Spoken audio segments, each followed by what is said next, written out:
Côte d'Ivoire dans la sainteté, bonsoir, bonsoir mon frère Espérance. Bonsoir, mon frère. Bonsoir. Ravi de te voir ce soir. Bonsoir, Frère Junior. Bonsoir la sœur Asetou. Bonsoir, Frère Junior. Comment tu vas la sœur Asetou? Je vais bien par la grâce de Dieu. Apparemment, vous avez des bonnes nouvelles du côté de Côte d'Ivoire et vous avez fêté au point où vous avez oublié le jour et l'heure du travail. Non, pas du tout.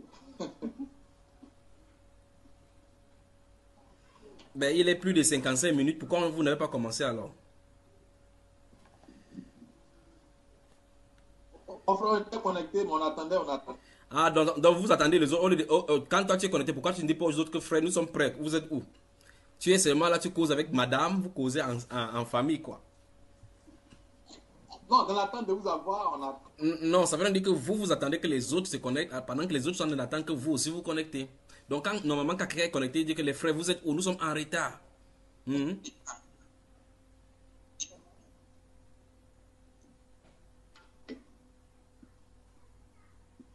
C'est ça, non? Le frère Syria Olivier Angora, bonsoir et bienvenue. Bonsoir frère. Comment tu vas mon frère? Je vais toujours très bien, je vais toujours très bien. Et vous-même? Oui, ça va par la grâce du Seigneur. Jean-Didier Kouadio, bonsoir et bienvenue dans Côte d'Ivoire dans la sainteté. Merci frère Junior, bonsoir. Ça va? Bienvenue, frère. À Abidjan aujourd'hui, ça va? Oui, ça va, ça va. Donc, décidément, vous tous, vous avez décidé de vous connecter en retard aujourd'hui.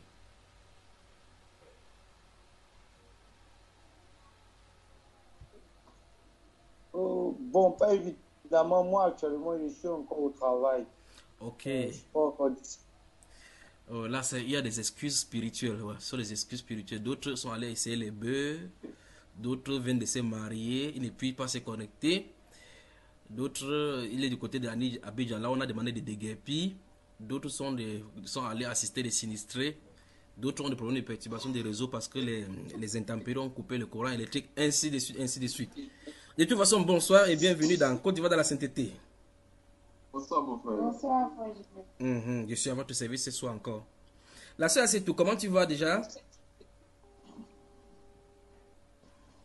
Je vais bien par la grâce de Dieu. Vous me voyez ce soir, n'est-ce pas? Je suis en forme, non? Même comme j'ai maigri. Ouais. On est vraiment content de te voir, frère. Mhm. Alors, je suis à votre service. Où sont les mariés? On m'a dit qu'il y avait des bons événements qui se passaient en Côte d'Ivoire, non?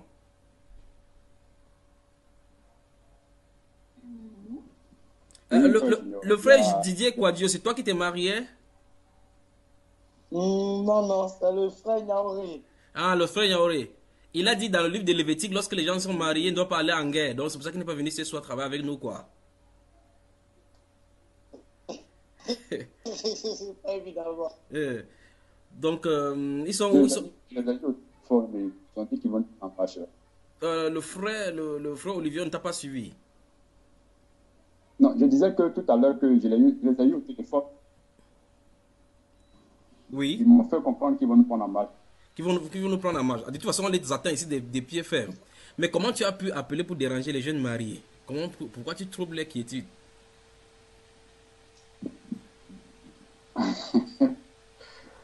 C'est pas ça, on était ensemble aux environs de 15h, 16h, peut-être tous ensemble. Oui. Et ils m'ont dit qu'ils seront connectés ce soir. Ok. Et le frère Jacques Bissan du côté de Lomé au Togo, comment il va?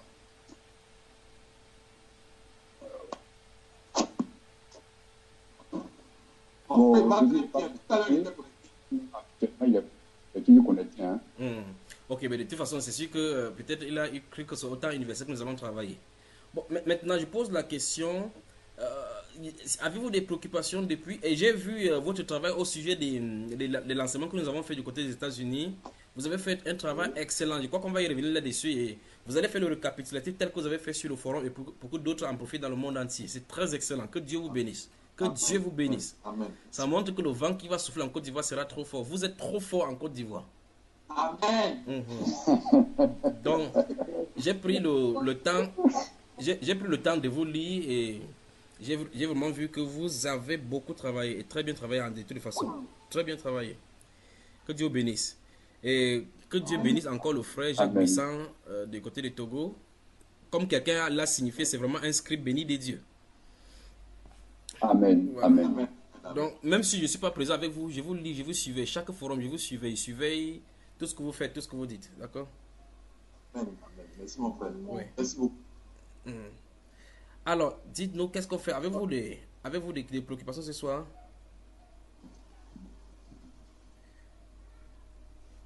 Des préoccupations? Oui, alors frère. Oui. Bon, en fait, je voulais te soumettre une situation là. Oui. Bon, c'est au niveau de le baptême du Saint-Esprit Oui. et la nouvelle naissance. Oui. Non, pas patienter que le frère Iba poste les deux enseignements que nous avons fait au niveau de la radio et puis vous allez apprécier. Ne pose pas de questions, d'accord? À l'issue de cela, vous allez y revenir, d'accord? D'accord, c'est compris. Frère. Gardons cela en suspens. Autre chose?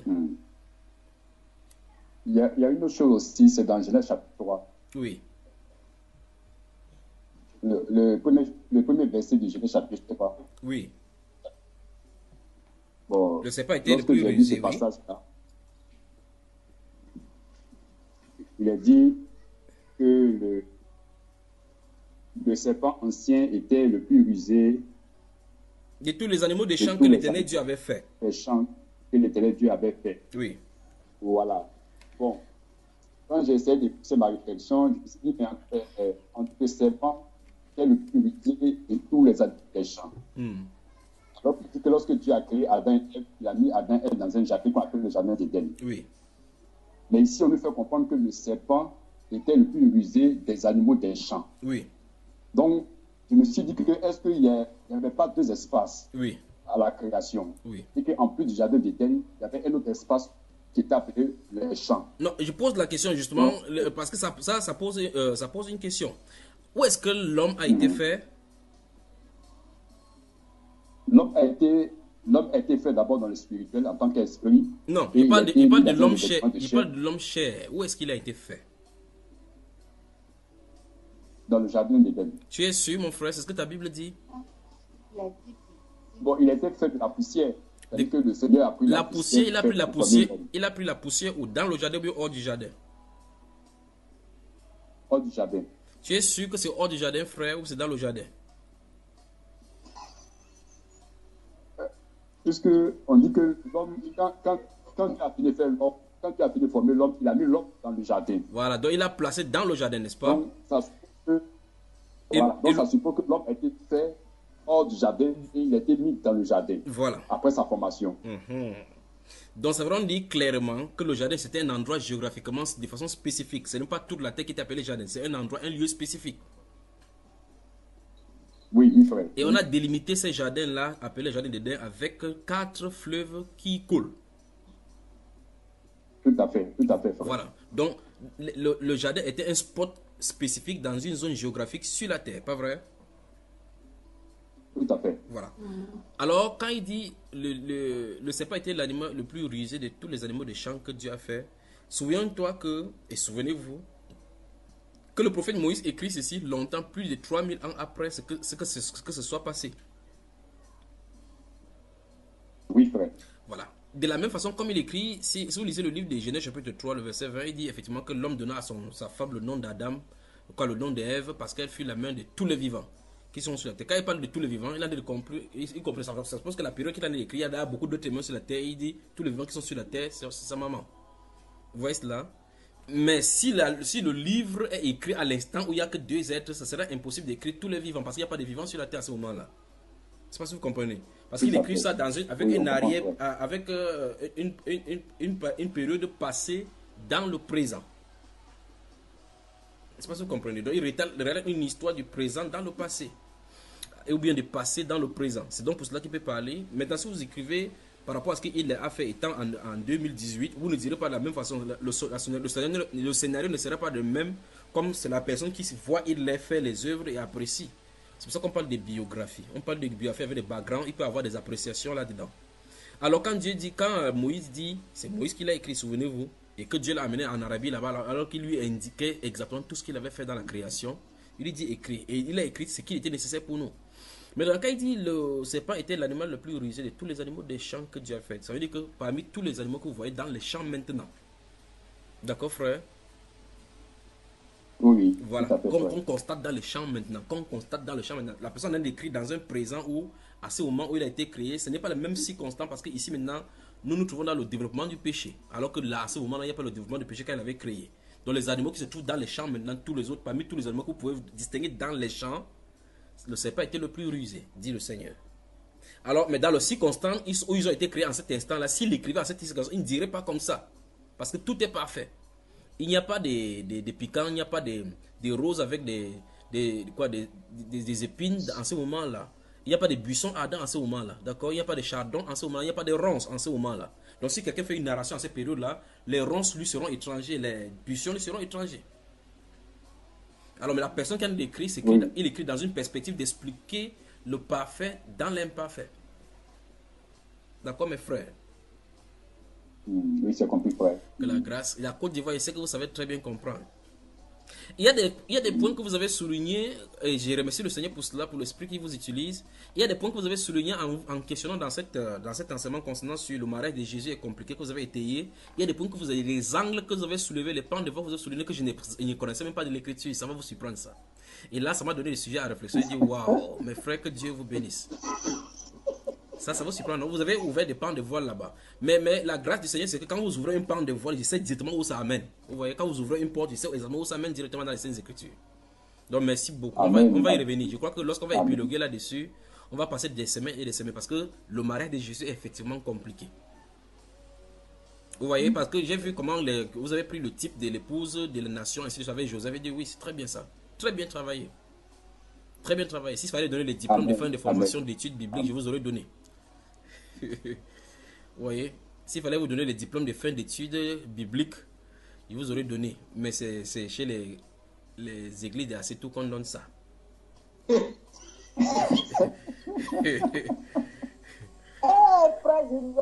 Oui. C'est ça, non? C'est toi qui as les diplômes prophétiques de délivrance. Nous certifions par le grand Dieu Tout-Puissant que tu as été délivré au nom tout-puissant du Seigneur Jésus-Christ. Alors, si vous n'y voyez point d'inconvénient, je vous propose un sujet d'étude ce soir et puis on va meubler en attendant que les autres frères viennent. Peut-être ils auront des préoccupations. La sœur Christine, il y a un arbre qui est tombé dans ton village. Un arbre tombe dans ton village. Je suis en train de regarder un arbre qui tombe dans ton village. Un arbre tombe dans ton village. Un arbre tombe dans ton village. Donc l'orage souffle là-bas. Donc patient, c'est au moment. Il y a le bruit d'un arbre qui a chuté. D'accord? J'entends cela dans ton village. Un arbre est tombé dans ton village. On va entendre les échos. Alors, je disais donc que si vous n'y voyez point d'inconvénient, il faut qu'on y va. L'une des fois ici, j'étais en train de parler, le frère Olivier, tu y es? Oui, frère. La fois où je parlais de ton épouse, je disais qu'elle a traversé une eau, une espèce d'eau. On a fait cette eau-ci avec la mort, avec quelque chose qu'on a pris chez la mort, et on a versé dans le marché. Elle a traversé dans cette zone-là. Elle a été envoûtée par rapport à cela. Et je disais que la personne qui a fait cela, c'est pour faire la richesse pour le marché. Vous savez, quand on fait des choses pour que les clés... Je ne sais pas, je vais vite là, je parle vite. Non, on attend. Ok. Donc je disais donc que cette personne-ci a fait cette médicament, cette mixture avec l'eau d'un mort, donc pris dans une morgue. Et cette personne-ci a pour but d'avoir des clients, que sa marchandise prospère. Il a fait donc ces choses, ce sacrifice. Il a versé là-bas. Ton épouse a traversé en allant au marché. Elle a vu un endroit mouillé. Elle a juste traversé, croyant que c'était un endroit mouillé comme ça. Et ces jours, lorsque nous voyons cela, j'avais dit, voilà pourquoi il est important de prier, que le Seigneur nous garde, que la puissance du Saint-Esprit nous contrôle, afin que quand vous entrez dans ces endroits-là, vous arrivez là-bas, le Saint-Esprit vous fait dévier, ainsi de suite, d'une façon ou d'une autre. C'est ainsi que le Seigneur nous délivre de beaucoup de maux et de beaucoup de tribulations. Vous vous souvenez de ces jours-là, n'est-ce pas? Et là, ces jours, j'étais en train de mentionner qu'il y a quelqu'un qui marche et puis il y a l'araignée. L'araignée tombe sur le visage. Le frère Didier Quadio, bonsoir et bienvenue. Est-ce qu'il est encore là, celui-là qui a le travail? Parce que c'est lui dont il est question. Je vous avais dit ces jours-là que la personne n'est pas connectée, mais c'est dans le groupe de Côte d'Ivoire. C'est une espèce d'araignée qui lui tombe sur le visage alors qu'il a des marchés. Vous vous souvenez, n'est-ce pas? Le voici connecté ici ce soir. Vous m'entendez même la Côte d'Ivoire? Oui, mon frère, on t'attend. Oui, on t'entend. Oui, on t'attend, frère. Bon, je crois que ses frères ne m'entendent pas, lui. Et c'est pourtant c'est lui que ça concerne cette histoire d'araignée. C'est pour ça que je suis en train de revenir sur ça ce soir-ci. Vous, en Côte d'Ivoire, je ne sais pas ce que vous avez fait avec le Seigneur, que le Seigneur fait des choses comme ça avec vous là. Bon, permettez-moi d'aller. Donc, je t'en ai dit, donc, si on peut aller ce soir, je vous fais, on écoute quelque chose et on commence à commenter, d'accord? Souvenez-vous de ce qui a été dit sur votre pays. Des pasteurs qui ont pris des médicaments sont allés dans des champs, ont fait des sacrifices. Il y a d'autres pasteurs même qui sont allés dans des forêts, faire des sacrifices et puis les démons leur sont entrés. Ils commencent à faire des délivrances et autres là-bas. Ça va bader en Côte d'Ivoire. Donc le vent souffle en Côte d'Ivoire. Si vous m'entendez, vous entendez cette voix-ci. Vous êtes un pasteur de la Côte d'Ivoire. Vous vous appelez prophète, archibishop. Vous savez de façon claire que vous travaillez avec Lucifer. Et vous utilisez le nom du Seigneur Jésus-Christ, le Dieu de la Bible, celui qui est mort, ressuscité, là, depuis que nous prêchons. Faites attention, vous avez deux alternatives. Quittez la Côte d'Ivoire ou bien repentez-vous. Vous restez en Côte d'Ivoire, ce qui va souffler là, ça va vous prendre. Il y a l'autre, je crois que nous traitions de Karoum Makoso. Karoum, c'est Karoum, c'est Marie Makoso, quelque chose comme ça là. Oui, j'espère que le frère Iba, je ne sais pas s'il a mis les trois parties. Vous, la soeur Assetou, appelle Makoso, ton frère de Côte d'Ivoire là. Tu lui demandes de se repentir et d'arrêter ce qu'il fait.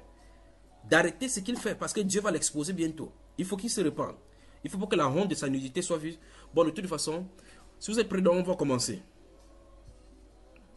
On peut commencer. Amen, amen.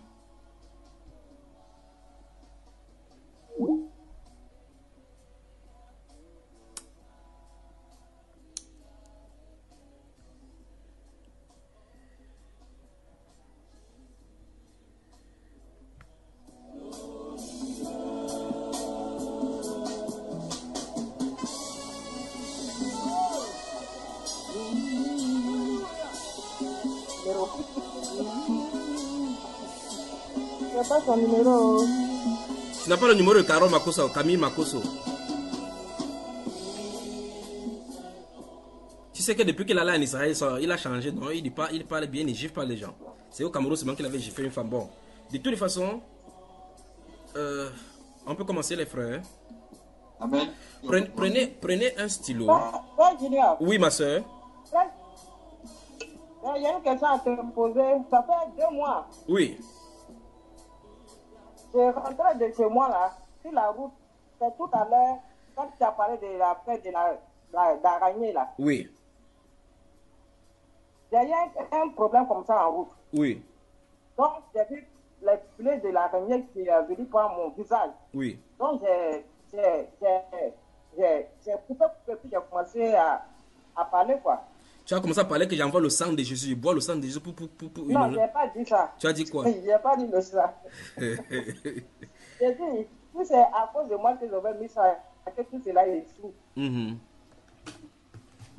Il est important que lors de nos manifestations, lors de vos sorties, les gens que vous rencontrez, mes chers frères, vous sortez gardés par le Saint-Esprit. Parce que les gens que vous allez rencontrer, vous pouvez rencontrer quelqu'un, c'est un sacrifié, ou bien c'est quelqu'un dont on lui a demandé le sacrifice. Il cherche seulement un bouc émissaire qui va envoyer dans ce sacrifice-là. Vous tombez au mauvais endroit, au mauvais moment. Voilà. Donc, je crois que, merci frère pour cette précision. Je crois que c'est parce que il y a eu partage d'écran et puis il y a ces zooms-là. Bon, là, c'est tout. Ne t'inquiète pas par rapport à ta part d'araignée, d'accord? Parce que c'est pas ce que le Seigneur m'a révélé. L'araignée dont je parle, c'est tombé sur celui-là, le frère qui est mettre en service là. Amen. Voilà. Donc ton araignée n'est pas peur. Bon, on peut commencer, n'est-ce pas? Oui. Amen. Prenez donc un stylo, une feuille et vous déposez votre Bible à côté. Vous allez suivre. Ne vous fâchez pas, c'est ce que vous allez entendre, d'accord? Ne vous fâchez pas du tout. Ne vous fâchez pas. Je sais que vous êtes mûrs. Vous avez mûri et vous connaissez effectivement que les saintes écritures ne sont pas données à n'importe qui. C'est par révélation qu'on y va. Et si on ne va pas par révélation et que ça n'a pas été donné, tu auras et sera une pierre d'achoppement pour ta propre vie. Et la Bible sera une pierre d'achoppement pour toi. Si le Saint-Esprit n'ouvre pas l'esprit des gens pour comprendre les Écritures, pour voir l'harmonie dans les Saintes Écritures, et puis les dispositions dont le Dieu Tout-Puissant lui-même a touché, c'est ici donc, comme dans le cas de ces vidéos que nous allons voir. Ne vous fâchez pas du tout. Alors on écoute. Vous avez préparé votre stylo? Ok. Allons-y. Suivons-le. Ne vous inquiétez pas. Cette vidéo que nous allons jouer maintenant, vous pouvez la retrouver sur YouTube. Je crois que c'est intitulé Un pasteur dépassé des bêtises bibliques exposent l'escroquerie spirituelle du christianisme. Ça se trouve sur YouTube, vous pouvez taper cela. C'est produit par Monde Afro. C'est un pasteur dépassé des bêtises bibliques expose l'escroquerie spirituelle du christianisme. Gardez bien les mots. Les bêtises bibliques. Et quand il a constaté, il est dépassé des bêtises qui sont dans la Bible. Il décide donc d'exposer ce qu'il appelle par escroquerie spirituelle. Puis il dit du christianisme. Regardez le mot christianisme. Maintenant, on peut y aller, n'est-ce pas? C'est une vidéo de 8 minutes 45 secondes. Nous allons patienter ces 8 minutes 45 secondes. Nous allons suivre. Bonjour, je suis le pasteur Amélie Moïse. Je veux vous parler aujourd'hui de Dieu, le créateur du ciel. Fermez les micros. Fermez vos micros, comme ça il n'y a pas de retour. Fermez tous vos micros. Quand on va finir, vous pourrez ouvrir vos micros et on va commenter. Je crois que vous pouvez trouver également ça sur la chaîne Tell Me More TV. Je crois que c'est cette chaîne-là qui distribue cela avec les choses religions africaines, de la modernité, le Jésus africain, le Dieu de la Bible africain, ainsi de suite, les patriarches africains, ainsi de suite. Vous pouvez voir avec d'autres, les corollaires concernant cela. Maintenant, écoutez encore. On commence. J'espère que les micros sont fermés. Bonjour, je suis le pasteur Amélie Moïse. Je veux vous parler aujourd'hui du Dieu, le créateur du ciel et de la terre. Pour tout vous dire, le ciel n'existe pas. Il n'y a nulle part qu'on appelle le ciel. Ce que nous voyons en l'air là n'existe pas. Ce n'est que notre vue qui est limitée là-bas. C'est comme tu vas à la plage. Tu vas à la plage, tu verras à l'horizon, c'est comme le ciel touche la mer. Ça ne touche jamais la mer, c'est notre vision qui est arrêtée là-bas. Maintenant, on nous a présenté un Dieu qui constitue le créateur du ciel et de la terre. Comment Dieu peut créer ce qui n'existe pas? C'est ça la terre. La terre, c'est comme ça, la terre est suspendue en l'air comme ça. Ce n'est pas quelque chose qui est bloqué quelque part ou le ciel aussi est bloqué comme ça. Non. La terre est suspendue dans l'univers. Donc la terre n'est pas une chose plate, mais la terre est ronde. Et quand la terre tourne comme ça, c'est dans l'univers. Donc si tu es ici, ton ciel c'est ici. Si tu es ici, ton ciel c'est ici. Si tu es quelque part ici, ton ciel c'est là. Donc si tu pars comme ça, tu n'attendras jamais rien du tout. Si tu pars comme ça, tu n'atteindras jamais rien. Si tu pars comme ça, tu n'atteindras jamais rien. Si tu pars comme ça, tu n'atteindras jamais rien. Donc le ciel n'existe pas. Ce qui fait que le Dieu qu'on nous a présenté, le Dieu de la Bible, est un Dieu menteur. C'est un Dieu même qui n'existe pas. Et on n'a rien à voir avec ce Dieu. Imaginez ce Dieu dans leur Bible ici qui dit encore qu'il y a des hommes qui ont construit une tour comme ça pour atteindre le ciel, pour atteindre leur Dieu. Et ce Dieu, qu'est-ce que ce Dieu a dit? Nous allons lire dans Genèse chapitre 11, verset 5. Alors, l'Éternel descendit pour voir la ville et la tour que bâtissaient les fils de l'homme. Il dit, l'Éternel est descendu d'abord. Dieu est descendu tout. Il était où pour descendre? Où? Il est nulle part. Donc on dit que Dieu est descendu pour voir la ville que bâtissaient les fils des hommes. Donc Dieu, là où il est, il ne peut pas voir la ville. Il est obligé de descendre. Quel est ce Dieu-là?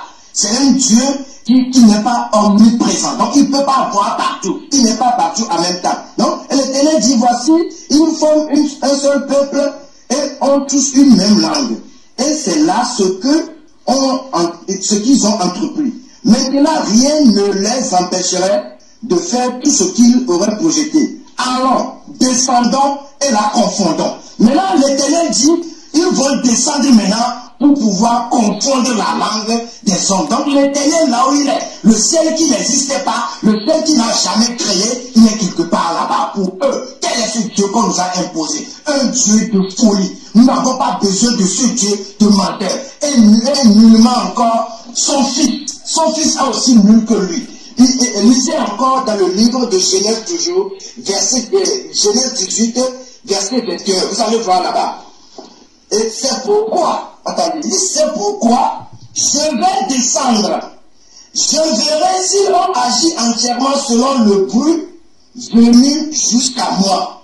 Et si cela n'est pas, je le saurai. Regardez ce que l'Éternel dit. Il dit, quand Sodome et Gomorrhe ont commis beaucoup de péchés, l'Éternel Dieu dit maintenant, comme leur péché et le bruit de leur péché est parvenu jusque chez lui, dans le ciel qui n'existe pas, l'Éternel dit, je vais descendre. Quand je descends maintenant, je vais vérifier si ce qui est venu vers moi Si ce n'est pas vrai, là, il le saura. Donc l'Éternel Dieu ne connaît pas des choses. Lisez ceci dans Genèse 18, verset 12. Vous allez voir que l'Éternel ne sait pas des choses. Il doit vérifier d'abord. Il doit descendre d'abord. Il doit venir voir d'abord avant de connaître. C'est ce Dieu de folie, ce Dieu ignorant, ce Dieu qui vit dans les ténèbres, comme Salomon l'a dit dans 1 roi 8, verset 12, que l'Éternel veut vivre dans les ténèbres. Ce Dieu des ténèbres nous a été imposé, ça n'a pas de sens. On n'a pas besoin de ce Dieu d'ignorance, et nullement encore un fils descendu de ce Dieu d'ignorance. Imaginez la photo de l'acteur qui a joué le film de Jésus-Christ. Jusqu'à présent, l'Africain, le maman, les gens croient que ce film est une réalité. Ce n'est pas une réalité. Jusqu'à présent, la photo de cet acteur circule dans les églises, dans les maisons. Pourquoi l'église catholique ne réagit pas? Pourquoi il ne peut pas dire à ces gens que la photo de ce monsieur-là n'a rien à voir avec leur Jésus? Mais ils acceptent ça parce que l'église veut que nous soyons aliénés. C'est de l'hypnotisation, c'est de l'annihilation. Nous ne sommes pas là-bas. Nous ne sommes pas appelés à suivre un Dieu qui n'existe pas. Le ciel n'existe pas. Le Dieu qui a créé la terre et le ciel n'existe pas. C'est un faux Dieu. Parce que le ciel n'existe pas et la terre n'est pas une chose vraie. Si vous lisez encore dans le livre de Proverbes, le Proverbe dit que la terre est suspendue par des piliers de sable, des piliers de terre. Et les piliers sont suspendus sur quoi? La terre n'est pas une chose plate. Le Dieu là, c'est un Dieu de mensonge. Nous n'avons jamais besoin d'un Dieu carré. Et ce Dieu de la Bible est venu et anéantit la capacité de réflexion de l'Africain. L'Africain ne réfléchit plus. L'Africain ne réagit plus. Regardez la Chine. Et la Chine s'est développée parce qu'ils ne se sont pas accrochés à la Bible. La Corée, le Japon, ils ne se sont pas accrochés à la Bible, mais c'est des pays qui sont développés. Vous voyez, éliminez la Bible. Fuyez la Bible. La Bible est le livre le plus dangereux. Et Jéhovah est le Dieu le plus aliéné, le plus insensé. C'est un Dieu insensé. Ils disent que le Dieu là est omniprésent. Mais le Dieu là, et ils disent encore que le Dieu là est omniscient. Alors que regardez, le Dieu là n'est pas omniscient. Il doit descendre pour voir. Aujourd'hui, je te dis, toi Africain, réveille-toi. Tu n'as pas besoin de ce livre. Ce livre se détruit lui-même. Tu n'en as pas besoin. Ce que tu as besoin, c'est toi-même. Il faut te découvrir. Toute capacité de Mao, toute capacité qui dépasse toute chose est en toi. Tu es Mao. Réagis maintenant. Réveille ta capacité de création. Tu peux créer toutes choses. Tu peux créer. Réfléchissez. Ne suivez pas ce Dieu de la Bible. Et moins encore, un Dieu taré comme ça nous envoie son fils. Pour nous faire quoi? Nous n'avons pas besoin de Jésus. Jésus-Christ même, c'est un démon. C'est ce démon qui est venu pour nous anéantir dans les églises. Pour que l'Africain ne puisse pas évoluer. Pour que l'Africain ne puisse pas construire. Fuyez ce Dieu. Moi, je suis le pasteur Ameno Moïse. Je vous réveille aujourd'hui. Je veux que tu te réveilles. Moi, je suis Mao. Mao, c'est la capacité qui dépasse toutes les choses. Et Mao est le créateur. Et ce Mao n'existe pas. Ce Mao, c'est toi. Tu es Mao. Tu détiens toute capacité de création. Moi, je crée. Toi aussi, tu crées. Nous sommes Mao. Et Mao est la lumière. C'est la nouvelle lumière qui détruit les églises. Les églises, la Bible, le Jéhovah, le Jésus-Christ n'existent plus en Afrique. Nous l'anéantissons l'église avec tous ces démons de la Bible et de toutes ces choses-là pour refléter l'Afrique. Tu es africain. Quelle est ton identité? Ton identité, c'est l'Afrique. C'est ce que nos grands-parents connaissent. Nos grands-parents ont connu que Mao existe. Aujourd'hui, c'est toi qui es Mao. Et je suis Mao. Je m'appelle Pasteur Ameno Moïse. Et je suis Esséoutan. Je suis au numéro 00220. Voilà qui nous épargne donc de ces allégations de WhatsApp et des contacts téléphoniques au travers de Bambaïba. Côte d'Ivoire dans la sainteté, bonsoir et bienvenue. Bonsoir, mon frère. Bonsoir. Je crois que le décor est bien planté, n'est-ce pas? Le temps que vous mettez tous vos musiques, vos choses à la page, réunissez-vous, prenons une respiration musicale et revenons après, d'accord? Venons voir et chantons le prince glorieux. le Seigneur de toute gloire. Tout genou fléchira devant le nom puissant de Jésus. Et toute langue confessera qu'il est Seigneur.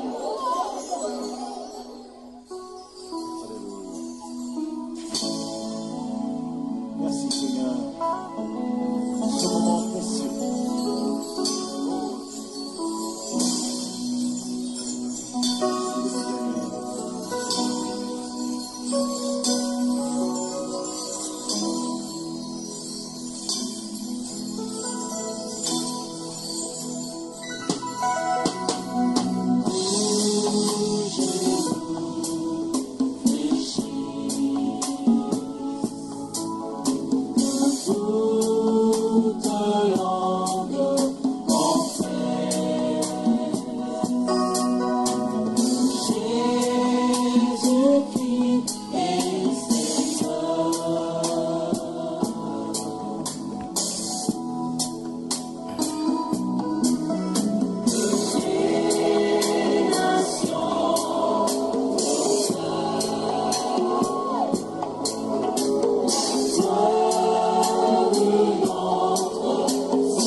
va dans la sainteté, rebonsoir. Bonsoir, frère. Bonsoir, frère Junior. Oui, bonsoir, frère Junior. Nos prophètes, Bonsoir, frère Junior. merci, bonsoir à vous mes bien-aimés. Nos prophètes, il va commencer par le prophète, notre grand prophète, le Seigneur Jésus, avait signifié dans leur discours qu'il s'élèverait des gens qui vont enseigner des choses pernicieuses. Longtemps avant, dans le livre des Proverbes, chapitre 14, verset 7, le sage Salomon avait dit dans ce livre des Proverbes, chapitre 14, verset 7, éloigne-toi de l'insensé, ce n'est pas sur ses lèvres que tu aperçois la science. Éloigne-toi de l'insensé, ce n'est pas sur ses lèvres que tu aperçois la science. Et le chapitre 10, vous y êtes. Dans le chapitre, dans le chapitre 13, dans le chapitre 13 de ce même livre de Proverbes, au verset 16, il est dit: tout homme prudent agit avec connaissance, mais l'insensé fait étalage des folies. En somme, la Bible nous fait comprendre que ce n'est pas entre la main de l'insensé qu'on pourra apprendre quelque chose. Et de sa folie, de ses lèvres, tu peux voir effectivement débiter les discours de l'insensé. Et il fait preuve comme ça de la folie qui est sur son âme. Dans le verset 16 du chapitre 12 de ce même livre de Proverbes, il est dit que l'insensé laisse voir à l'instant sa colère, mais celui qui cache un outrage est un homme prudent. Vous avez moi, frère? Chapitre 10, verset 21 de ce même livre, la Bible déclare que les lèvres du juste dirigent beaucoup d'hommes et les insensés meurent par défaut de raison. Vous êtes là? Amen. Amen. Chapitre 10, verset 8 nous dit: celui qui est sage des cœurs reçoit les préceptes, mais celui qui est insensé des lèvres court à sa perte. Insensé des lèvres court à sa perte. Vous voyez que plusieurs fois, Salomon va instruire les gens en disant, comme par exemple au chapitre 8, verset 5, il dit: stupide, apprenez le discernement, insensé, apprenez l'intelligence. Donc dans la Bible, la sagesse n'a de cesse lancer l'appel, la sonnette d'alarme à tous ceux qui sont insensés. Et il y a différents niveaux d'insensés, comme on voit dans les Saintes Écritures. Il y a d'autres qui sont insensés par leur agissement, d'autres qui le sont en débutant la folie. On peut voir effectivement comment la folie est attachée au cœur. D'autres qui le font, effectivement, lorsqu'ils posent des actes, on voit effectivement que cette personne-ci n'agisse pas par sagesse. Vous voyez?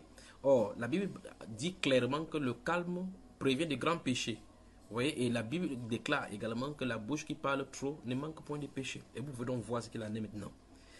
Avant de vous passer la main, cet homme s'est fait présenter comme pasteur. Je veux que vous me donniez la dénomination ou bien le groupe religieux qui appelle les gens par pasteur. Lequel?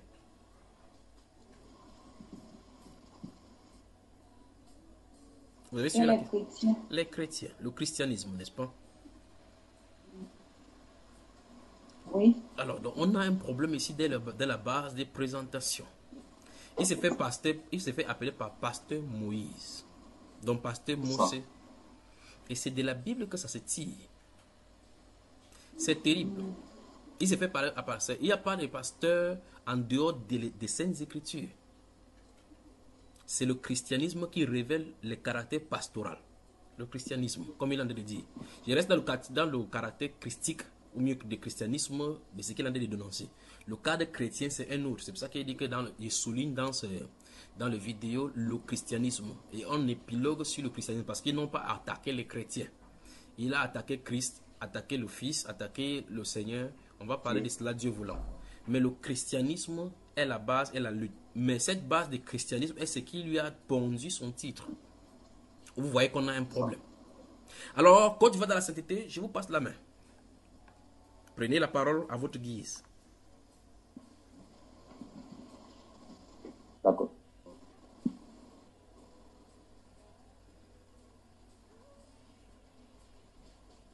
Bon, mon frère, moi, à l'entendre, hein, c'est vraiment c'est des paroles naissantes.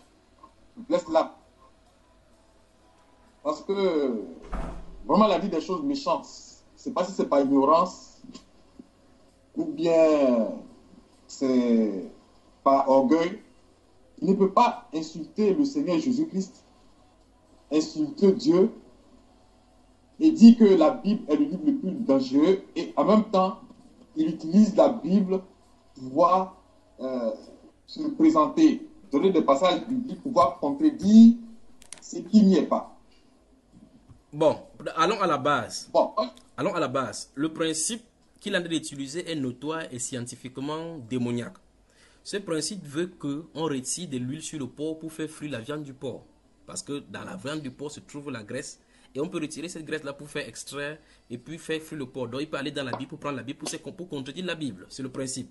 Et c'est le principe musulman. Lorsque les musulmans veulent faire quelque chose, c'est de là qu'ils s'appuient.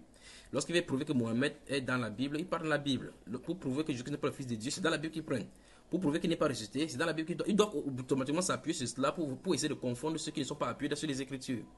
Mais maintenant, le thème qu'il veut développer, je répondons en résumé. En résumé, qu'est-ce qu'il a de vouloir dire? Il veut vouloir dire quoi au juste?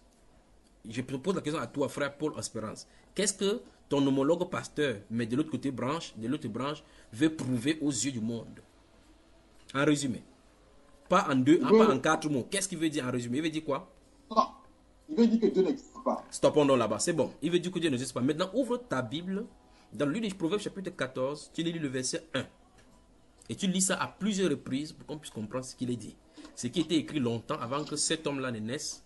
Ou bien que Mao, que lui-même le Mao, c'est propre que ce soit créé. Bon, on va arriver sur ce Mao-là. Qu'est-ce que ça dit? Dans Proverbe chapitre 14. Que Dieu te bénisse parce que tu es un homme vigilant et averti. Donc tu as résumé son discours de 8 minutes 45 secondes. Son but c'est de prouver que le Dieu du christianisme n'existe pas. Parce que s'il existerait, il ne serait pas dans toutes les directions de ces proverbes. Non, Psaume chapitre 14, pardon. Psaume chapitre 14, je crois que c'est ça qu'il a dit, non? Psaume au proverbe. Proverbe, le chapitre. Non, psaume. Pourquoi le proverbe là ne fait que venir à ma tête? Non, ce sont les femmes insensées qui sont là-bas, qui bâtissent leur maison, ainsi de suite, les sages. Bon, Psaume 14. Oui, verset 1. Qu'est-ce que ça dit? L'insensé dit en son cœur, Oui. il n'y a point de Dieu. Encore, relis encore. L'insensé dit en son cœur, il n'y a point de Dieu. Encore. L'insensé dit en son cœur, il n'y a point de Dieu. Regarde-moi. Est-ce que tu peux me dire maintenant, sans plus lire dans la Bible de folie là, c'est que la Bible de folie dit aux gens qui veulent venir l'insulter?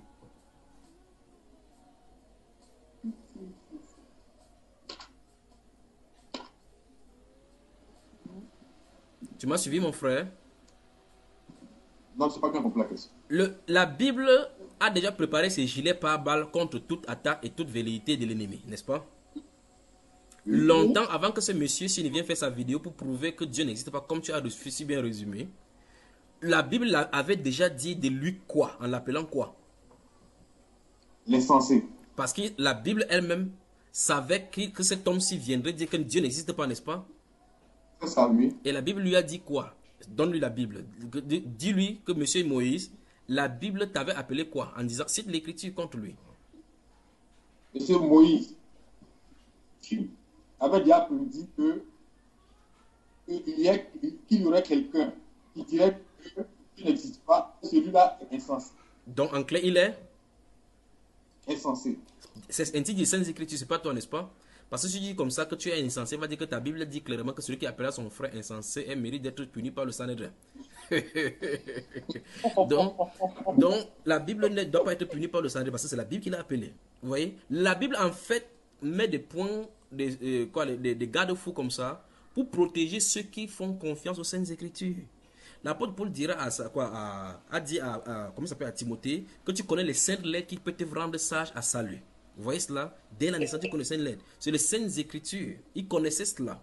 On voit effectivement que les Saintes Écritures sont attaquées depuis longtemps. Que ce soit sur Joas, que ce soit sur Jérémie, comment le roi va prendre ça, déchirer les bêtises, jeter. Et Dieu va dire à Jérémie de réécrire cela, les mêmes mots qui sont là-dessus. L'attaque contre les Saintes Écritures n'a pas lieu aujourd'hui.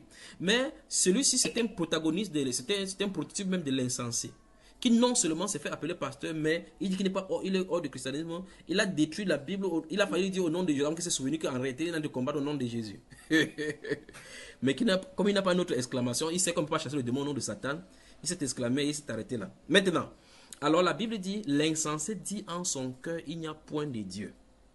Puis Dieu dit, ils se sont tous corrompus. Continue le verset maintenant. Allons-y. Ils se sont corrompus. Ils ont commis des actions abominables.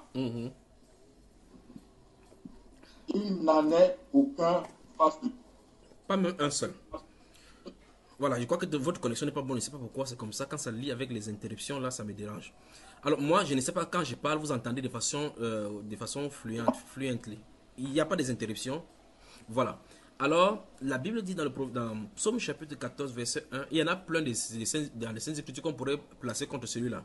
Mais comme il est fou, il ne faut pas qu'on passe le temps dans la folie. Mais nous allons relever ensemble les points qu'il a dit, les points qu'il a soulevés. Vous voyez que c'est quelqu'un qui est énervé. C'est quelqu'un, le background dans lequel ce film, il veut montrer effectivement l'état de sa richesse, pour montrer effectivement qu'il ne souffre pas, qu'il n'a pas besoin de Dieu et des chrétiens pour pouvoir réussir.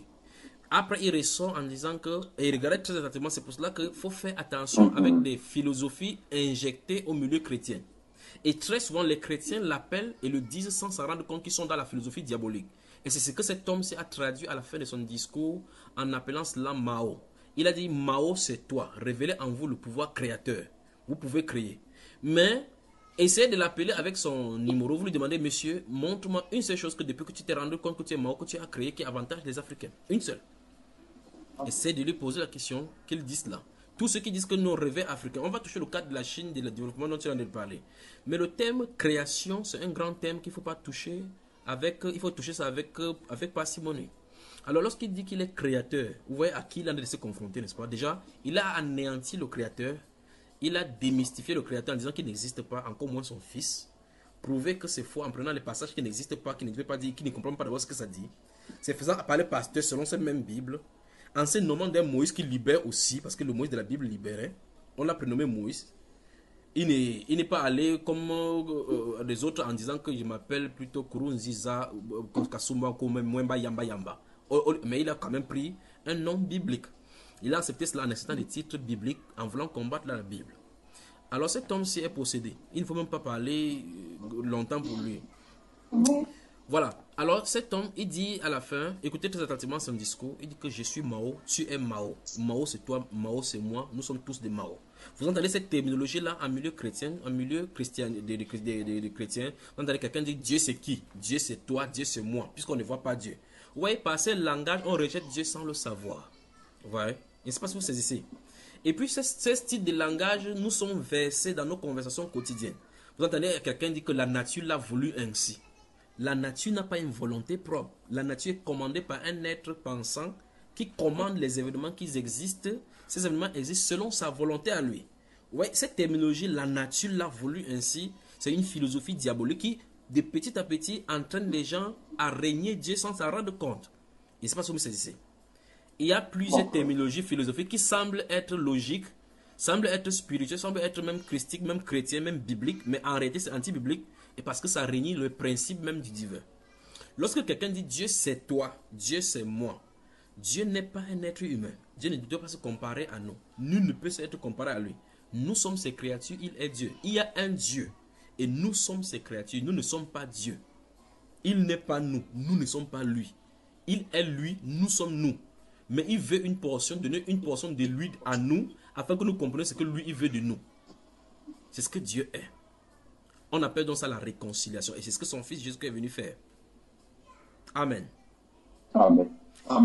J'espère que vous n'êtes pas fâchés, frère. Ne soyez pas fâchés. Non. Ne soyez même pas fâchés de lui. Parce que c'est déjà des personnes, si des personnes ne prêchaient pas comme ça, vous ne saurez pas que Proverbe chapitre 14, Psaume chapitre 14, verset 1 est vrai. Voilà en clair ce que nous sommes en train de vivre. Et au fur et à mesure, nous voyons chaque fois ici, dans Côte d'Ivoire, la Sainteté, dans d'autres forums, nous voyons comment nous mettons les vidéos. Vous voyez les Saintes Écritures prouver devant de vous que c'est réel. Sinon, vous allez dire, comment quelqu'un peut-il dire dans son cœur qu'il n'y a point de Dieu? Comment? Vous allez dire que non, c'est sûr que la Bible, là, c'est autre chose. C'est ce qu'on veut dire. Parce que normalement, un être humain normal ne dirait pas que Dieu n'existe pas. Bon, ben voilà, vous avez entendu. Il a dit, fuyez cette Bible-ci. Rejetez-la, fuyez les démons de la Bible.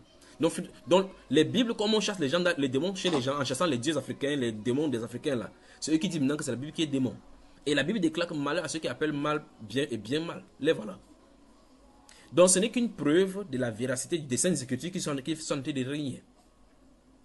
Alors souvenez-vous, les philosophies telles que Dieu c'est toi, Dieu c'est moi, Dieu est en toi, il faut chercher le Dieu en toi, ce sont les philosophies qui sont développées dans les cercles ésotériques. Des pensées sont jetées petit à petit dans les cercles de développement personnel. Vous commencez à comprendre au milieu chrétien, vous entendez que quelqu'un c'est un coach personnel. Vous avez entendu, c'est que des pasteurs commencent à s'ériger au niveau des coachs. ce qui encourage les gens à être des leaders. Fuyez ces choses au plus profond de votre être. Fuyez-les. Quand vous entendez que quelqu'un est un coach de motivation, faites attention, c'est un agent démoniaque déguisé en ange de lumière. Faites attention. Il n'y a pas de telles choses au milieu chrétien.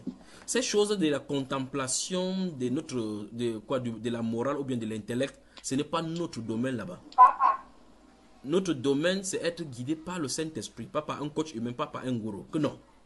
Le but du Seigneur Jésus-Christ venant, c'est de rétablir la relation afin que le Saint-Esprit puisse demeurer dans le cœur humain. Comme Dieu a dit qu'il va habiter dans le cœur, je serai leur Dieu, il marche au milieu d'eux. C'est le but là-bas.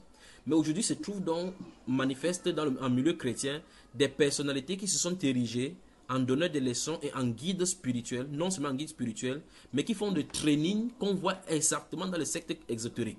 C'est-à-dire que les trainings des coachs, comme je dis, regardez bien le mot, développement personnel. Les coachs, pour faire les cours de leadership afin que les gens soient des grandes entreprises, ils vont prendre d'abord chaque fois, souvenez-vous, si vous suivez ces cours, première chose, on va prendre les principes. On va commencer à prendre les principes que si vous prenez d'or et paresseux et la pauvreté se surprendra. Ils vont prendre ça dans la Bible. En disant que les gens croient que c'est en prière, on va changer les choses. On ne doit pas seulement prier, mais il faut faire des actions. Ils vont prendre des choses développées. Vous allez croire que c'est l'erreur, mais ils vont introduire les erreurs. Vous n'allez pas vous rendre compte qu'en réalité, ils sont en train de vous glisser dans les erreurs. Puis ils vont commencer à vous dire que si vous voulez dormir le midi à 14h, les gens vont se lever, aller travailler. Ils vont développer leur pays comme la Chine, comme on a de voir effectivement dans ce développement-ci. Et puis ils vont prendre maintenant les grands penseurs philosophiques, des grandes personnalités qui ont réussi, Mark Zuckerberg de Facebook, ainsi de suite, de Google et autres là-bas, qui n'ont pas passé le temps dans la prière. Vous voyez, pour vous éloigner de la présence de Dieu afin que vous vous attachiez aux choses du monde. Voilà le développement personnel. En quoi cela? Le développement personnel, en résumé, peut être cette science-là qui veut que l'homme se développe pour prouver son existence et laisser son passage sur la terre, sur le plan mondain. Mais ce que le Seigneur veut, c'est quelqu'un qui a accompli en lui. Ce que le Seigneur veut, c'est quelqu'un qui a accompli en lui. C'est-à-dire cette personne qui a trouvé et retrouvé sa place dans l'existence céleste. Cette réconciliation faite par notre Seigneur Jésus-Christ est faite de que le Saint-Esprit vient à quelqu'un et le place dans la place que Dieu a prévue pour lui. Quand cette personne s'y a placée dans cette place-là, cet homme-là est accompli pour Dieu. Amen. En effet, dans 1 Corinthiens chapitre 11, le chapitre 12 de 1 Corinthiens, les versets 18 à 22, la Bible déclare que Dieu a mis chaque membre dans le corps comme il a voulu. Et même il a choisi que les membres les moins honorables ont l'entour de plus d'honneur. Donc Dieu a voulu que dans le corps qu'il y ait des membres faibles, des membres nonchalants, afin que les autres en prennent soin. Vous voyez effectivement que les développements personnels que nous avons sont des philosophies démoniaques en milieu chrétien pour déchoir les gens de la grâce du Seigneur. Les Saintes Écritures les avaient prévues. Maintenant, celui-ci est allé en vitesse supérieure parce qu'il y a plusieurs cas d'insensés, comme je vous ai dit. Il y a d'autres qui vont débuter par la folie. D'autres qui vont venir comme les docteurs, mais en introduisant les fausses doctrines pour pouvoir entraîner les gens. Mais ça sera douce. L'autre là, c'est douce. Ça commence comme le miel, mais ça finit comme dans le fiel amer. Vous voyez, ça commence comme le miel, mais ça finit comme le fiel pour t'amener dans le biel. Alors vous entendez effectivement que quand quelqu'un amène dans cette direction-là, vous commencez à absorber que waouh, quel grand docteur. On commence à dire que vous êtes les fils de Dieu.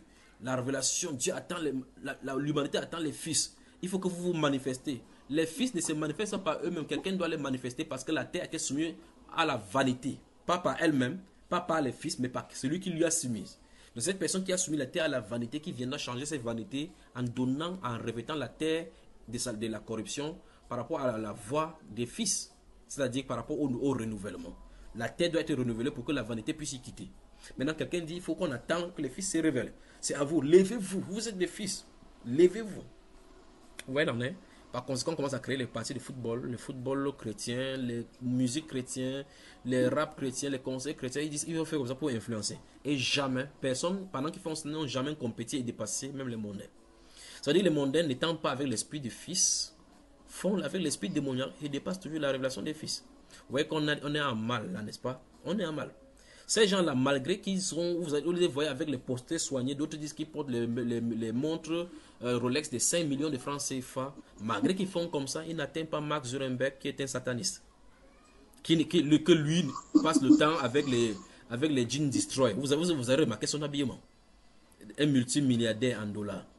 Et lui, il passe le temps dans les destroy, mais pendant que le pasteur pentecôtiste se vante avec les montres de 5 millions. Mark Zuckerberg, peut-être, il se brosse à dents, même coûte 250 francs CFA. Il s'en fout de ses habillements. Il ne se bat pas pour faire ces choses-là, effectivement. Il développe parce que son père a la technicité de développer. Mais depuis Genèse chapitre 4, nous voyons effectivement que le développement, la soif du développement, la soif des campements, la soif du développement des recherches scientifiques vient de la lignée de Caïn. Les gens qui étaient de chez Dieu étaient tranquilles, sous les bergers, faisaient des choses tranquillement. Voilà comment les Saintes Écritures nous révèlent cela. Donc vous voyez que la soif du développement, la soif de prouver qu'on est là, parce qu'en réalité, ces gens de personnes veulent qu'on développe nos différents pays pour montrer effectivement que la terre nous appartient. Dieu ne nous a pas dit que nous soyons sur la terre de façon permanente. Nous allons développer notre cœur et notre âme pour nous présenter ces jours-là glorieux devant de lui, devant le royaume. Voilà le but. La construction du royaume futuriste. Ce n'est pas la construction du 4e royaume dans lequel nous nous trouvons, où le Seigneur nous a cherchés. Nous avons un problème. Côte d'Ivoire dans la sainteté, bonsoir. Bonsoir. En réalité, il voulait donc épiloguer sur la philosophie qui se trouve en milieu chrétien. Merci ma soeur. Il voulait donc épiloguer sur ces philosophies qui ont glissé en milieu chrétien. Vous entendez Dieu c'est toi, Dieu c'est moi. Oh ma soeur, aide-toi et le ciel t'aidera. Vous voyez que ça a la connotation biblique. Mais ça n'a rien à voir avec les Saintes Écritures et ses principes. Non, la dame nature a voulu qu'il pleuve aujourd'hui. La nature en a voulu autrement. Souvenez-vous de cela, la nature n'a pas une volonté propre. Dieu dit que c'est lui qui appelle les eaux de la terre et les répand partout sur la terre. Dieu dit que c'est les rosées des champs le matin. Quand vous passez sur les herbes le matin, les rosées là, c'est lui qui les met. Quand le soleil sort, c'est lui qui les fait évaporer. C'est lui qui fait fondre la glace là-bas au nord et fait couler dans les laves. C'est Dieu qui le fait. La Bible déclare que même dans les eaux de montagne, c'est lui qui fait ruisseler l'eau de la montagne pour passer dans les cours d'eau pour abrévier les champs et irriguer les champs. C'est ce que la Bible déclare. Ce n'est pas la montagne qui décide que non, il y a les villageois en bas qui veulent boire de l'eau, ils laissent couler l'eau. Ce n'est pas la montagne qui décide. Ce n'est pas le cours d'eau qui décide en disant que non, il faut qu'ils descendent de ce côté pour abrévier les enfants qui sont en train de se laver les gens, cette villageois-là. Ce n'est pas le cours d'eau qui décide. C'est le Créateur qui l'a fait. C'est le doigt de Dieu qui trace autour au courant de l'Hermès et du Carmel afin que cette cours d'eau-là descende dans les entrailles des Jourdain. Donc alors, nous voyons effectivement que l'humanité est en train d'aller à la dérive. Et au sommet, nous pensons ainsi, dans ces genres de pensées-là, la manifestation de l'Antichrist dont on parlait de Saintes Écritures. Alors mes chers frères, j'insiste encore ce soir, il y a des pensées philosophiques qui sont anti-chrétiennes mais semblent être chrétiennes, qui se trouvent au milieu de nous. Ces pensées démoniaques-là sont des pensées qui veulent prendre des thèses bibliques pour contredire la Bible. Des thèses qui semblent être bibliques comme des énoncés des principes bibliques, mais qu'en réalité, ces thèses-là sont là pour contredire justement les thèses bibliques et les principes bibliques. Du genre, aide-toi et le ciel t'aidera. Ce n'est pas un principe biblique. Parce que Jésus dit, la parole dit, sans moi, vous ne pouvez rien faire. Si parmi vous, avec vos préoccupations de journalier, vous ne pouvez pas ajouter un seul iota de votre durée de vie, pourquoi donc vous soucier du lendemain? Ne vous souciez pas du lendemain. Le lendemain aura soin de lui-même. À chaque jour suffit sa peine, dit les Saintes Écritures. Et c'est le maître des temps qui a créé qui dit cela. Il dit par vos inquiétudes, qui peut ajouter une couronne de vie. Mais le principe satanique dit, aide-toi et le ciel t'aidera. C'est-à-dire que fais les efforts. Dieu dit, sans moi, vous ne pouvez rien faire. C'est lui qui produit en vous le vouloir et le faire selon son bon plaisir. Ce n'est pas à l'homme, lorsqu'il marche, à diriger ses pas. C'est Dieu qui dirige les pas de l'homme, mais l'homme peut-il le comprendre? Mon fils, donne-moi ton cœur. Mon fils, donne-moi ton cœur. Celui qui se confie en son cœur est un insensé. Mais quel développement personnel dit que fais confiance en toi-même. Dieu a mis quelque chose en toi. Fais sortir ton potentiel. Tu ne connais même pas là où ton cœur se trouve. Tu vas faire sortir ça où? Vous voyez là où on se trouve? On fait toujours la philosophie pour que l'homme se retourne en lui-même pour essayer de se donner les preuves. Mais en faisant comme ça, le diable vient travailler avec toi. Vous avez comme l'impression que c'est parce que vous êtes trop intelligent. Mais c'est parce que vous avez épousé cette philosophie, ces principes-là, que ça vous bosse la capacité. Les démons vous insultent, vous inspirent ces choses-là, vous réussissez. Vous pensez que les formules chimiques, les formules que nous avons découvertes pour faire l'ordinateur, les formules des tubes cathodiques, ainsi de suite, la loi de Kepler qu'on a là, toutes ces choses-là, comment ils ont découvert cela? Pourquoi il fallait être dans les loges de la chimie, de la magie blanche pour pouvoir découvrir toutes ces choses-là? Pourquoi c'est un secret qu'on doit leur donner? Pourquoi les Africains fréquentent jusqu'à certain niveau de nez, on leur donne le doctorat, on dit soit vous signez ici, vous continuez dans les loges des secrets pour qu'on vous révèle les profondeurs de tels droits, de telles lois, ou bien on vous donne les doctorats, vos diplômes de doctorat, vous rentrez dans l'université, vous enseignez. Pourquoi faut-il que des grands docteurs entrent dans les loges pour pouvoir avoir les saints secrets et il faut l'initiation? Pourquoi? Qu'y a-t-il des cachets là-bas? Vous voyez là où on en est, n'est-ce pas? Alors souvenez-vous que le monde que vous voyez là, c'est un monde qui est gagné par Lucifer depuis longtemps, coordonné par lui depuis longtemps, et qui désire manifester ses désirs là-bas. Ces désirs sont manifestés dans les religieux, dans les scientifiques, et avec les pensées qu'il injecte chaque fois. Le frère Achinda, bonsoir et bienvenue. Bonsoir le frère Junior, bonsoir monsieur. Tu es la bienvenue dans cet espace réservé au peuple de Dieu pour l'édification, la restauration de leur âme et la réconciliation vraie avec le Seigneur Jésus-Christ afin de retrouver le véritable Saint-Esprit qui nous a été envoyé du ciel.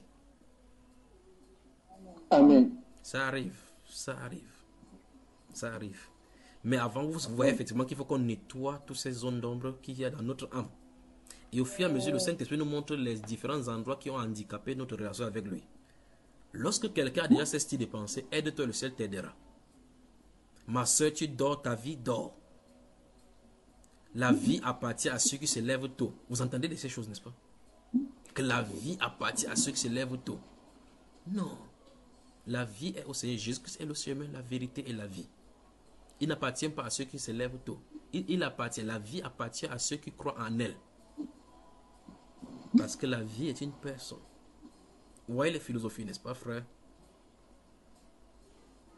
J'aurais souhaité venir en Côte d'Ivoire, mais la nature en a voulu autrement. Le hasard a voulu que je tombe sur... Le hasard a voulu que... On essaie d'esquiver chaque fois. Regardez, pour ceux qui font des détours sur YouTube pour fouiller la conception et la grossesse, de la conception jusqu'à la naissance, vous allez voir effectivement comment lorsqu'il y a la conception des gamètes mâles et femelles, vous entendez ce que les journalistes disent. Ils disent qu'à cet instant-là, il y a le miracle de la vie peut se produire. Il dit le miracle de la vie peut se produire parce que ça les dépasse. Il ne peut pas expliquer comment la gamète mâle vient rencontrer la gamète femelle, comment tous les destinées des personnes, l'ADN et autres, les 23 chromosomes, comment ils font pour s'entremêler. La conclusion, c'est que la destinée est écrite maintenant. Qui l'a écrite? Qui a écrit cette destinée? Vous voyez cela? Et ils disent maintenant que non, le mécanisme de la magie de la vie peut commencer. C'est comme c'est un mécanisme qui est régi par rien, mais par une loi scientifique. Mais le Dieu Tout-Puissant dit que c'est lui qui place des enfants dans le ventre. Il donne une maison à celui qui n'en avait pas. N'est-ce pas, mes frères? Amen. Supportez-moi comme ça sur cette terre. Si supportez-moi, je suis obligé de parler. Mon frère, vous parlez. Voilà. Maintenant, parlez-vous aussi. Alors, je vous passe la main. Parlez maintenant. Alors, nous avons écouté, je crois que si les autres frères viennent, on va encore réécouter. Mais quand les frères vont venir, s'ils nous trouvent encore en train de parler, dites-leur de ne pas se fâcher. Que c'est notre rôle de parler en tant que prédicateur. Et puis, si les gens nous insultent, vous remarquez la différence qu'il y a entre les chrétiens et d'autres religions qui sont des fanatiques. C'est que on nous insulte, nous bénissons. On nous insulte, nous sourions. Et quand bien même on le fait, le grand maître Seigneur Jésus-Christ nous avait déjà dit que si on a fait ainsi au bois vert, qu'en sera-t-il du bois sec? Dieu merci, ce n'est pas celui-ci, il ne nous a pas insulté directement. Il a dit qu'on nous a seulement aliénés avec la Bible. Il a insulté le grand Dieu de la Bible lui-même et son fils Jésus-Christ. Donc, nul besoin que Junior puisse prophétiser que ce qui va arriver à ce monsieur, c'est Dieu il a sa sentence avec lui. Vous voyez? Comme il ne connaissait pas le Saint-Esprit, il n'a pas blasphémé contre le Saint-Esprit. Donc, c'est quelqu'un qui est rachetable. Maintenant, j'aimerais dire ceci. Souvenez-vous d'une chose, c'est ne défendez pas Dieu. Dieu est assez puissant pour se défendre. Il a usé la même chose quand Gédéon allait casser les pieds de son père. On est venu, on a dit qui a cassé les pieds de Baal. Quelqu'un a dit, si Baal est Dieu qui se défend lui-même. Vous voyez cela? Si Dagon était Dieu, il pouvait se lever du temple là-bas, là où l'âge de la lance avait renversé. Mais Dagon était chaque fois au sol parce que tout genou se fléchira devant lui. Alors maintenant, je pose la question. Cet homme qui s'appelle Moïse est pasteur. D'où vient le titre pasteur? Il dit, je suis le pasteur Moïse. D'où vient le titre pasteur? Ceci donc pose la problématique de tous ceux qui vont dans les ministères pastoraux sans rencontrer le Seigneur Jésus. On rencontre des pasteurs qui disent qu'ils étaient des pasteurs dans le pentecôtisme et qui se sont convertis dans la religion musulmane. Vous avez déjà entendu cela, n'est-ce pas? Je crois que c'est sur ces ondes que nous avons vu une fois un prêtre, quelqu'un qui disait qu'il était pentecôtiste et qu'il a vu Marie, il a commencé à prier Marie. Vous vous souvenez de cet enseignement-là? Alors la question maintenant, c'est que ceux-ci, qui les a appelés à la charge des pasteurs, puisque l'appel doit être fait par le Seigneur. La Bible déclare que celui qui est monté, c'est celui qui est descendu, il a fait les dons aux hommes. Et donc ces gens-ci doivent avoir rencontré le Seigneur. Et quelqu'un ne peut pas rencontrer le Seigneur et quitter sa voix pour aller dire qu'il n'existe pas. C'est pas possible que vous voyez le Seigneur et vous dites qu'il n'existe pas. C'est pas possible. Donc celui-ci dans son ministère, c'est quelqu'un qui a flirté avec la Bible ici. Certainement, il avait été dans une assemblée et peut-être on l'a déçu ou bien quoi que ce soit. Et peut-être il a décidé d'avoir 5 familles avec la Bible dit que sur la nouvelle alliance, une de ces familles a dit que non. Parce que chacun fait comme ça pour essayer d'éliminer le principe du péché. Parce que la Bible là prêche contre le péché. Vous voyez, on essaie de faire tout et tout pour dire que non, le Dieu n'existe pas. Conséquent, on fuit le jugement. Écoutez-moi très attentivement, vous, monsieur Moïse, et tous les acolytes africains et tous les autres qui croient à la religion et à la réincarnation et vous tous là. Même si vous ne croyez pas à la résurrection, Dieu va vous ressusciter. Au moins pour l'autre, là, vous allez y participer. Que vous le vouliez ou pas, vous allez ressusciter, il va vous ressusciter. Que vous dites qu'il n'existe pas, ce n'est pas le fait que vous dites qu'il n'existe pas qui va montrer que non, il faut qu'il prouve que j'existe. Il n'a pas besoin de prouver. Il est grand et sa puissance nous échappe, dit la Bible. Il n'a pas besoin d'employer et qu'une personne lui dira pourquoi agis-tu ainsi. Il peut décider de détruire même la Bible là et choisir ses enfants et les enlever sans cette Bible là. En fait, il a même demandé au brigand à la croix qui sera avec lui au paradis sans que le brigand n'ait confessé ses péchés, dit ce qu'il a fait ainsi de suite. Il a fait envoyer comme ça. Il a demandé à Rahab d'entrer dans le royaume alors que Rahab n'a rien fait de spécial pour mériter. Il a seulement gardé les espions. Gardez un peu les espions et entrez dans le royaume. Je vois si vous pouvez le faire aussi. Il a fait ça à Rahab. Rahab était une prostituée. Allez faire la prostitution et puis on veut tuer quelqu'un. Faites-le entrer dans votre maison. Vous pensez que quand vous allez faire ça, vous allez entrer au ciel. Donc Dieu agit comme il veut. Il est souverain. Alors, notre Dieu est puissant. Il n'a pas besoin de démontrer sa puissance pour les insensés. Je vais vous raconter une histoire pour montrer l'insensé. C'est un titre d'insensé comme ça. Il avait fait une conférence. C'était un professeur agrégé qui avait fait la conférence pour prouver aux chrétiens que Dieu n'existe pas. Je vais taire le nom de la personne et puis les noms des lieux. Ces pasteurs, ces conférenciers, dans cet amphithéâtre, il a mis les fusils sur la tête. Non, qu'est-ce qu'il a fait? Il avait déposé le fusil sur la table. Il a mis le pistolet. Est-ce que vous me suivez, frère? Amen, amen, amen. Le conférencier, il a dit à tous ceux qui étaient dans la salle, il veut vous prouver par une seule formule que Dieu n'existe pas. Donc, c'était le collègue de celui-ci. Mais c'est dans le domaine de l'intelligence. Alors, il a dit, il va compter de 1 à 3. Oui, amen. Si Dieu existe, il va tuer. Dieu le tue. Et si Dieu ne le tue pas, après c'est 1 à 3, alors Dieu n'existe pas. Toute la conférence, et tous ceux qui assistaient à la conférence, tout le monde était calme pour voir ce qui arriverait. Alors le conférencier il dit, alors Dieu, je te défie ici. Si tu existes de 1 à 3, je veux que tu me tues. Il a compté 1. Toute la salle était en silence.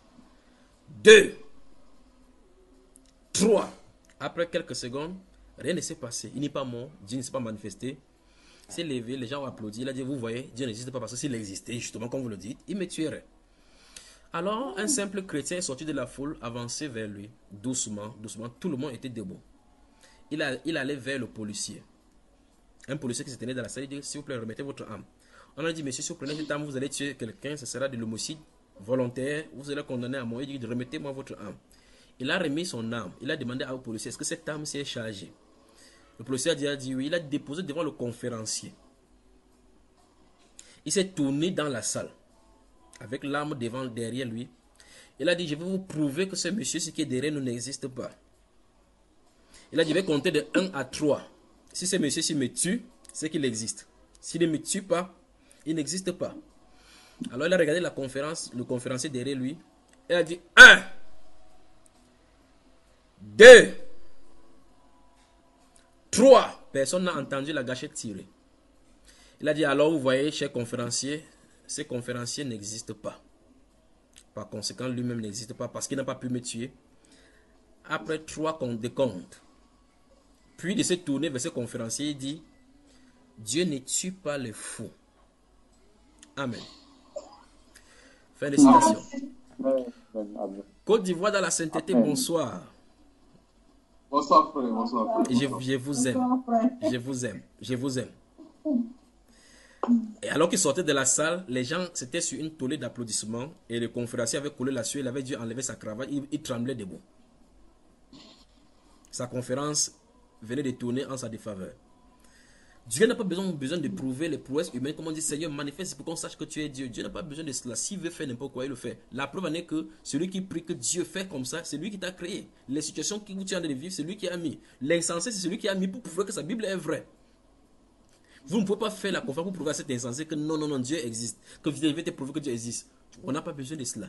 Il a son rôle. Il faut qu'il joue son rôle d'insensé pour que le chapitre 14 des psaumes, verset 1 puisse se vérifier.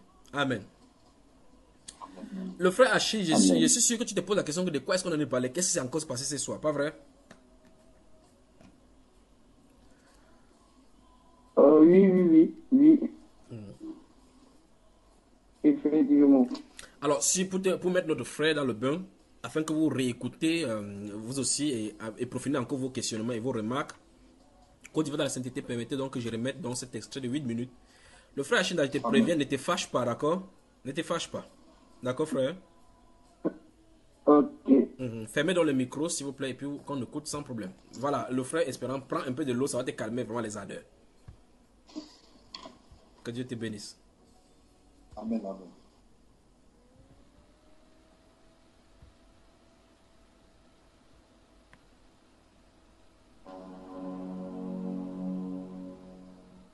Bonjour, je suis le pasteur Amenyo Moïse. Je veux vous parler aujourd'hui du Dieu, le créateur du ciel et de la terre. Pour tout vous dire, le ciel n'existe pas.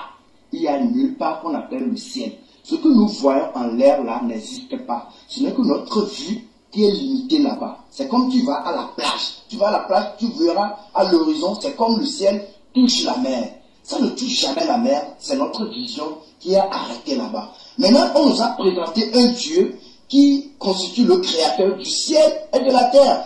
Comment Dieu peut créer ce qui n'existe pas? C'est ça la terre. La terre, c'est comme ça, la terre est suspendue en l'air comme ça. Ce n'est pas quelque chose qui est bloqué quelque part ou le ciel aussi est bloqué comme ça. Non. La terre est suspendue dans l'univers. Donc la terre n'est pas une chose plate, mais la terre est ronde. Et quand la terre tourne comme ça, c'est dans l'univers. Donc si tu es ici, ton ciel c'est ici. Si tu es ici, ton ciel c'est ici. Si tu es quelque part ici, ton ciel c'est là. Donc si tu pars comme ça, tu n'attendras jamais rien du tout. Si tu pars comme ça, tu n'atteindras jamais rien. Si tu pars comme ça, tu n'atteindras jamais rien. Si tu pars comme ça, tu n'atteindras jamais rien. Donc le ciel n'existe pas. Ce qui fait que le Dieu qu'on nous a présenté, le Dieu de la Bible, est un Dieu menteur. C'est un Dieu même qui n'existe pas. Et on n'a rien à voir avec ce Dieu. Imaginez ce Dieu dans leur Bible ici qui dit encore qu'il y a les hommes qui ont construit une tour comme ça pour atteindre le ciel, pour atteindre leur Dieu. Et ce Dieu, qu'est-ce que ce Dieu a dit? Nous allons lire dans Genèse chapitre 11, verset 5. Alors, l'Éternel descendit pour voir la ville et la tour que bâtissaient les fils de l'homme. Il dit, l'Éternel est descendu d'abord. Dieu est descendu tout. Il était où pour descendre? Où? Il n'est nulle part. Donc on dit que Dieu est descendu pour voir la ville que bâtissaient les fils des hommes. Donc Dieu, là où il est, il ne peut pas voir la ville. Il est obligé de descendre. Quel est ce Dieu-là? C'est un Dieu qui n'est pas omniprésent. Donc il ne peut pas voir partout. Il n'est pas partout en même temps. Donc l'Éternel dit, voici, ils forment un seul peuple et ont tous une même langue. Et c'est là ce qu'ils ont entrepris. Maintenant, rien ne les empêcherait de faire tout ce qu'ils auraient projeté. Allons, descendons et la confondons. Maintenant, l'Éternel dit, ils vont descendre maintenant pour pouvoir confondre la langue des hommes. Donc l'Éternel, là où il est, le ciel qui n'existe pas, le ciel qui n'a jamais créé, il est quelque part là-bas pour eux. Quel est ce Dieu qu'on nous a imposé? Un Dieu de folie. Nous n'avons pas besoin de ce Dieu de menteur. Et nullement encore son fils. Son fils est aussi nul que lui. Lisez encore dans le livre de Genèse toujours, Genèse 18, verset 21. Vous allez voir là-bas. Et c'est pourquoi, attendez, c'est pourquoi je vais descendre. Je verrai s'ils ont agi entièrement selon le bruit venu jusqu'à moi. Et si cela n'est pas, je le saurai. Regardez ce que l'Éternel dit. Il dit, quand Sodome et Gomorrhe ont commis beaucoup de péchés, l'Éternel Dieu dit maintenant, comme leur péché et le bruit de leur péché est parvenu jusque chez lui, dans le ciel qui n'existe pas, l'Éternel dit, je vais descendre. Quand je descends, maintenant, je vais vérifier si ce qui est venu vers moi, si ce n'est pas vrai, là, il le saura. Donc l'Éternel Dieu ne connaît pas les choses. Lisez ceci dans Genèse 18, verset 12. Vous allez voir que l'Éternel ne sait pas des choses. Il doit vérifier d'abord. Il doit descendre d'abord. Il doit venir voir d'abord avant de connaître. C'est ce Dieu de folie, ce Dieu ignorant, ce Dieu qui vit dans les ténèbres, comme Salomon l'a dit dans un roi 8, verset 12, que l'Éternel veut vivre dans les ténèbres. Ce Dieu des ténèbres nous a été imposé, ça n'a pas de sens. On n'a pas besoin de ce Dieu d'ignorance. Et nullement encore un fils descendu de ce Dieu d'ignorance. Imaginez la photo de l'acteur qui a joué le film de Jésus-Christ. Jusqu'à présent, l'Africain, le maman, les gens croient que ce film est une réalité. Ce n'est pas une réalité. Jusqu'à présent, la photo de cet acteur circule dans les églises, dans les maisons. Pourquoi l'église catholique ne réagit pas? Pourquoi il ne peut pas dire à ces gens que la photo de ce monsieur-là n'a rien à voir avec leur Jésus? Mais ils acceptent ça parce que l'église veut que nous soyons aliénés. C'est de l'hypnotisation, c'est de l'annihilation. Nous ne sommes pas là-bas. Nous ne sommes pas appelés à suivre un Dieu qui n'existe pas. Le Dieu n'existe pas. Le Dieu qui a créé la terre et le ciel n'existe pas. C'est un faux Dieu. Parce que le ciel n'existe pas et la terre n'est pas une chose vraie. Si vous lisez encore dans le livre de Proverbes, le Proverbe dit que la terre est suspendue par des piliers de sable, des piliers de terre. Et les piliers sont suspendus sur quoi? La terre n'est pas une chose plate. Le Dieu là, c'est un Dieu de mensonge. Nous n'avons jamais besoin d'un Dieu taré. Et ce Dieu de la Bible est venu et anéantit la capacité de réflexion de l'Africain. L'Africain ne réfléchit plus. L'Africain ne réagit plus. Regardez la Chine. Et la Chine s'est développée parce qu'ils ne se sont pas accrochés à la Bible. La Corée, le Japon, ils ne se sont pas accrochés à la Bible, mais c'est des pays qui sont développés. Vous voyez, éliminez la Bible. Fuyez la Bible. La Bible est le livre le plus dangereux. Et Jéhovah est le Dieu le plus aliéné, le plus insensé. C'est un Dieu insensé. Ils disent que le Dieu là est omniprésent. Mais le Dieu là, et ils disent encore que le Dieu là est omniscient. Alors que regardez, le Dieu là n'est pas omniscient. Il doit descendre pour voir. Aujourd'hui, je te dis, toi Africain, réveille-toi. Tu n'as pas besoin de ce livre. Ce livre se détruit lui-même. Tu n'en as pas besoin. Ce que tu as besoin, c'est toi-même. Il faut te découvrir. Toute capacité de Mao, toute capacité qui dépasse toute chose est en toi. Tu es Mao. Réagis maintenant. Révèle ta capacité de création. Tu peux créer toutes choses. Tu peux créer. Réfléchissez. Ne suivez pas ce Dieu de la Bible. Et moins encore, un Dieu taré comme ça nous envoie son fils. Pour nous faire quoi? Nous n'avons pas besoin de Jésus. Jésus-Christ même, c'est un démon. C'est ce démon qui est venu pour nous anéantir dans les églises. Pour que l'Africain ne puisse pas évoluer. Pour que l'Africain ne puisse pas construire. Fuyez ce Dieu. Moi, je suis le pasteur Amenou Moïse. Je vous réveille aujourd'hui. Je veux que tu te réveilles. Moi, je suis Mao. Mao, c'est la capacité qui dépasse toute chose. Et Mao est le créateur. Et ce Mao n'existe pas. Ce Mao, c'est toi. Tu es Mao. Tu détiens toute capacité de création. Moi, je crée. Toi aussi, tu crées. Nous sommes Mao. Et Mao est la lumière. C'est la nouvelle lumière qui détruit les églises. Les églises, la Bible, le Jéhovah, le Jésus-Christ n'existent plus en Afrique. Nous l'anéantissons l'église avec tous ces démons de la Bible et de toutes ces choses-là pour refléter l'Afrique. Tu es africain. Quelle est ton identité? Ton identité, c'est l'Afrique. Qu'est-ce que nos grands-parents connaissent? Nos grands-parents ont connu que Mao existe. Aujourd'hui, c'est toi qui es Mao. Et je suis Mao. Je m'appelle Pasteur Amenou Moïse et je suis Esséoutan. Je suis au numéro 00228 93 15. Donc, voilà. Côte d'Ivoire dans la sainteté. Bonsoir. Bonsoir, frère. Bonsoir, frère. Frère Achille Nda, tu es dans le bain de la chose de prendre maintenant, je te cueille à chaud. Pas comme le pasteur là nous a cueilli à chaud. Toi, je te cueille à chaud. Piste de réflexion, commentaire, vas-y maintenant. Bon, moi, tout ce que j'ai suivi, je sais que ce monsieur fait, c'est une publicité. Je crois bien que c'est une publicité parce qu'à la fin, il décrit qu'il est, c'est un pasteur et tout ce qu'il a vécu comme message, c'est de prendre son Dieu Mao et ensuite le Dieu de la Bible était le monteur, tout ça. Bon. En réalité, c'est une publicité qu'il fait, c'est tout. Il fait sa publicité, vous faites quoi? Donc, ça dit qu'il a changé des camps sans changer des principes de publicité. Parce que c'est comme ça que les pasteurs font aussi dans des prédications aussi aujourd'hui, n'est-ce pas, au milieu chrétien. Voilà, c'est comme ça. C'est un marketing, vous faites. Il a gardé ces principes-là.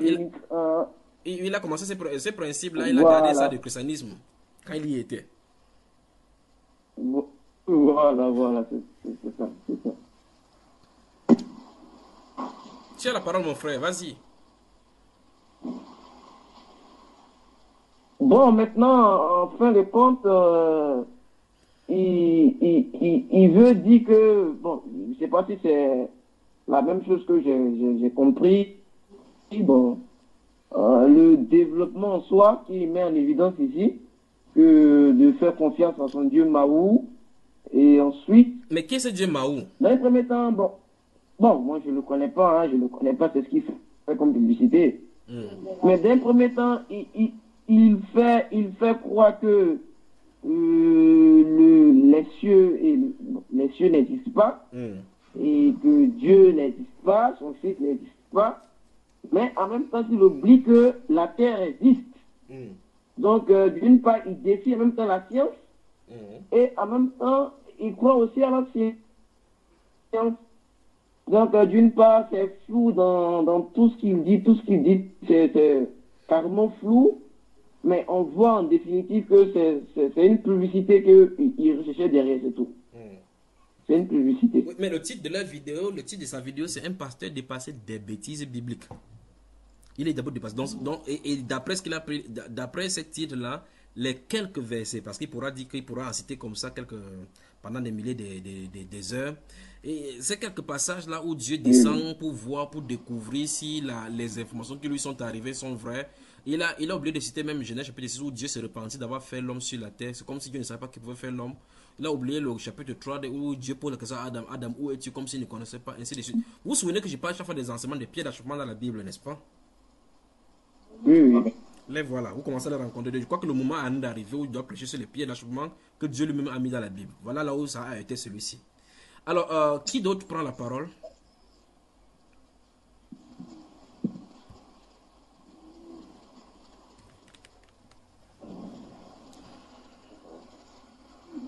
Non, les gens de la Côte d'Ivoire sont énervés, ils ne veulent plus travailler. Bonne soirée alors. Non, mon frère n'est pas énervé, mon frère. Ok. On est dépassé. Vous êtes dépassé. Vous allez encore voir des choses. En fait, mon frère, moi, je vais réagir par rapport à ce que le frère Achille vient de dire là. Oui. Moi, je pense que, loin d'être une publicité, ce monsieur-là n'est pas un enfant. Oui. Il n'a pas 2 ans, il n'a pas 3 ans. Oui. On a vu les propos très graves qu'il a tenus à l'endroit du Seigneur Jésus-Christ, Oui. de Dieu et de la Bible. Ce n'est pas un enfant. Et comme l'avait dit, Dieu même se charge de se défendre lui-même.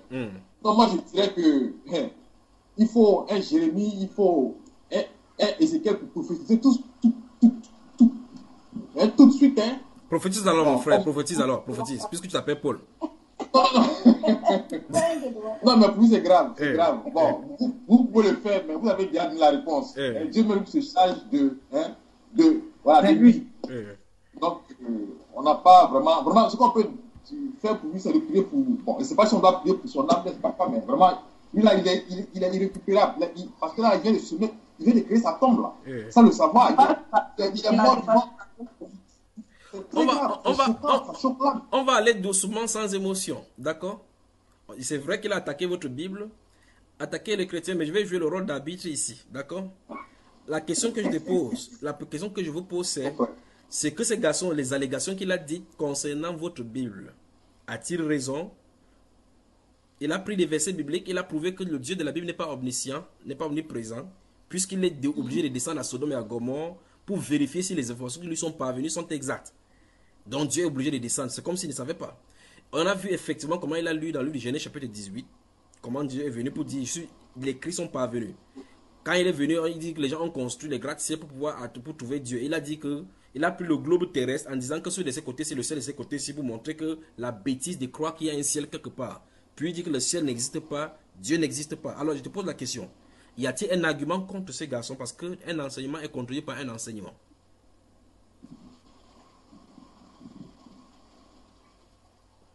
Oui, mon frère. Il a insulté Dieu même. Oui, je comprends pourquoi tu t'es fâché. Il a insulté ton Dieu. Mais allons-y doucement. Hein? Pas d'émotion. Allons-y.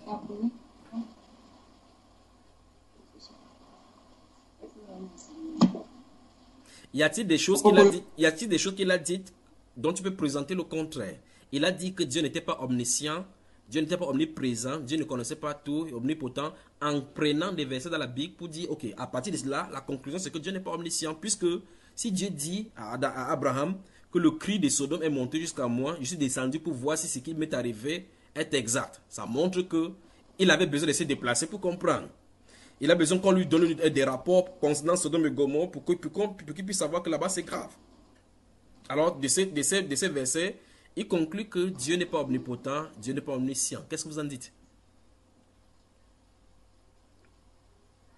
Mais frère, voilà ce que je peux dire dans cette situation-là. Oui, le frère Olivier, En fait, allons-y. Le temps que le frère, vous savez, le frère Paul Espérance avait déjà dégagné le coup. Il voulait prophétiser sur le pasteur togolais là, que Dieu va frapper sa famille, frapper ses pieds. Donc, on le calme d'abord. Oui, frère Olivier, allons-y.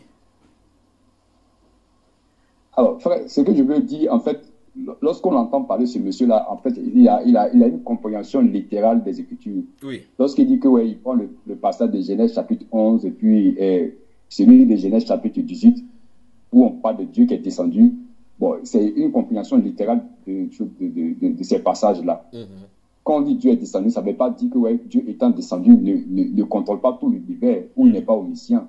Puisqu'on a certains passages dans les Écritures où, lorsqu'on prend le livre de Néhémie, au chapitre 9 là-bas, où il est question du fait que le Seigneur Dieu est descendu sur la montagne de Sinaï, et il parlait du haut des cieux, en donnant vraiment ses lois à son peuple qui est Israël. Oui. Donc ici, on voit dans ce passage-là que Dieu, quoique Dieu étant descendu sur la montagne, mais Dieu parle du haut des cieux. Donc, ça veut dire que Dieu peut descendre sur la montagne tout en étant dans les cieux. Et c'est là même la preuve de son omniprésence. Voilà, donc, quand on dit Dieu est descendu, ça ne veut pas dire que Dieu est descendu, donc il a perdu, il n'est plus au ciel. Mais Dieu étant descendu, mais il contrôle tout l'univers. Oui. Voilà, donc moi je pense qu'il a une compréhension littérale de ces passages-là. Et c'est ce qui l'amène à dire ouais, que Dieu n'est pas omniprésent. Oui. Alors que nous voyons d'autres passages qui attestent effectivement de l'omniprésence de la divinité. Oui. Alors là, Voilà. sur ce, il te pose la question. Il s'appelle pasteur. Comment est-il devenu pasteur selon toi? Alors moi je pense que ce pasteur-là, en fait, c'est ce que Dieu n'existe pas. Parce qu'un pasteur qui a été appelé de Dieu va effectivement confesser l'existence de ce Dieu qui l'appelle. Parce que tu ne peux pas être appelé de quelqu'un qui n'existe pas. Vous voyez? Donc, le fait de dire qu'il est pasteur et il remet en cause l'existence de Dieu, c'est la preuve même qu'il n'est pas un pasteur de Dieu. Il dit littéralement que Dieu n'existe pas, la Bible n'existe pas, que Jésus c'est un démon, que le Dieu de la Bible, il faut jeter cette Bible-là. Ça a aliéné les chrétiens. Mais maintenant, restons sur ton point de développement et avec la Genèse chapitre 18 pour montrer la folie de cet homme-là. Quand Dieu est effectivement descendu, causant avec Abraham, est-ce qu'à un moment donné, dans ce passage-là, on a vu Dieu prendre les renseignements quelque part concernant Sodome et Gomorrhe pour connaître ce qui se passe? Non. Est-ce qu'on a vu dans le débat d'Abraham et de Jacob, Abraham et Dieu, dans les conversations, est-ce que quelqu'un a informé Dieu que ça s'est passé de telle façon? Non, frère. Dans le chapitre 19, nous voyons les deux anges qui sont arrivés sur le soir à Sodome. La Bible déclare ils ont dit à l'autre de sortir parce que Dieu a demandé qu'il détruise la ville, non, c'est pas? Tout à fait, frère. Alors finalement, est-ce que Dieu a donc pris le renseignement quelque part pour savoir ce qu'il en est? Non. Non, Dieu n'a pris aucun renseignement. Parce qu'il savait effectivement ce qui s'est passé à Sodome et Gomorrhe. Voilà. Mais la question maintenant, c'est pourquoi Dieu parle-t-il ainsi comme un être humain? Vous entendez les pieds d'achoppement de la Bible, n'est-ce pas? Les pieds d'achoppement. Donc cet homme-ci, parce qu'il va dans la Bible pour chercher justement les choses, pour contredire la Bible, Dieu lui révèle les choses contredisant de la Bible. C'est ainsi. Les pharisiens, quand ils étaient devant le Seigneur Jésus-Christ, ils allaient toute la nuit pour fouiller comment ils vont contredire Jésus le lendemain. Jésus leur a dit que vous sondez les Écritures. Jésus savait ce qu'il faisait dans la nuit. Vous sondez les Écritures, croyez avoir en elle la vie, mais c'est elle qui rend témoignage de moi. Donc quand ils iront dans la Bible, ils vont seulement voir que non, normalement, si cet homme c'était de Dieu, il devait respecter le sabbat. Vous voyez cela parce qu'il y avait un pied d'achoppement derrière le sabbat. Mais ils oublient le verset qu'il est humble au milieu de toi. Ce style de verset qui dit que ton roi vient, il est monté sur une ânesse. Vous voyez cela? Ils oublient cela. Ils oublient que le voici, il est humble au milieu de toi. Il pardonne tes péchés, il est humble. Dans son amour pour toi, il gardera le silence lorsqu'on va le frapper. Ils oublient tout cela. C'était écrit comme ça dans les Écritures, mais ils ne voyaient pas cela. Ils voyaient plutôt les autres que non, ils ne respectent pas le sabbat. Un homme normalement va respecter le sabbat, il devait naître ici. Il ne pouvait pas naître chez les pauvres comme ça, ainsi de suite. Il égale la multitude. Vous voyez les pieds d'achèvement, n'est-ce pas? Amen, amen. À tout Seigneur, tout honneur. Nous basculons dans la deuxième partie des Côtes d'Ivoire de la sainteté ce soir, parce que nous accomplissons ainsi la volonté de notre Père qui dit qu'on se réjouisse avec ceux qui se réjouissent. J'ai ainsi l'honneur de présenter ce soir le couple Niaoré depuis Abidjan. Le couple Niaoré, bonsoir, avec Kelly Yankolo et bienvenue dans Côte d'Ivoire dans la sainteté, édition spéciale à vous dédier. Bonsoir et bienvenue.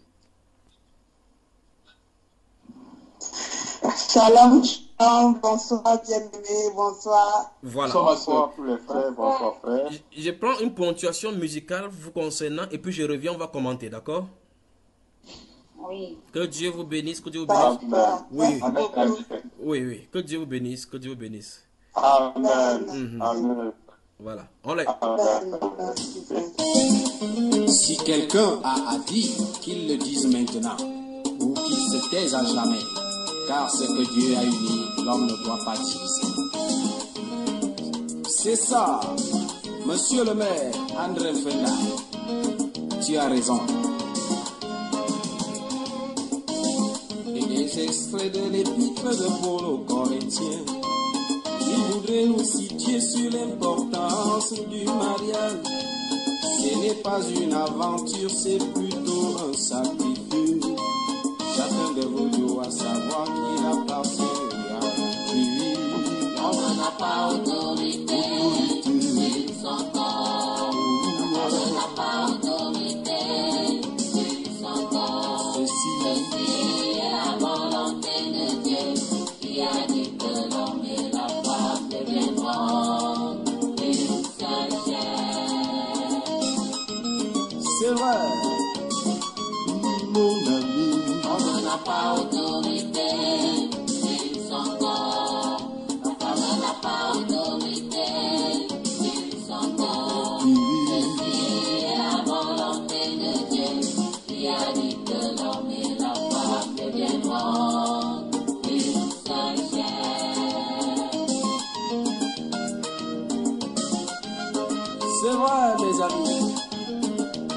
J'espère que vous me suivez. Je voudrais que nous parlions à propos de l'autorité. Mon ami, tu n'es qu'un gardien des biens d'autrui. À chaque fois que le propriétaire en a besoin, il faut livrer, sans poser de conditions, encore moins des exigences. Déjà quand il y a l'amour, ça doit couler sans difficulté. Cela n'a rien à voir avec les biens matériels. Veiller sur la satisfaction de l'un et de l'autre. Éviter qu'il y ait la défaillance, il faut bien assurer. On n'a pas autorité sur son corps. On n'a pas autorité sur son corps. Ceci est la volonté de Dieu qui a dit que l'homme et la femme deviendront une seule chair.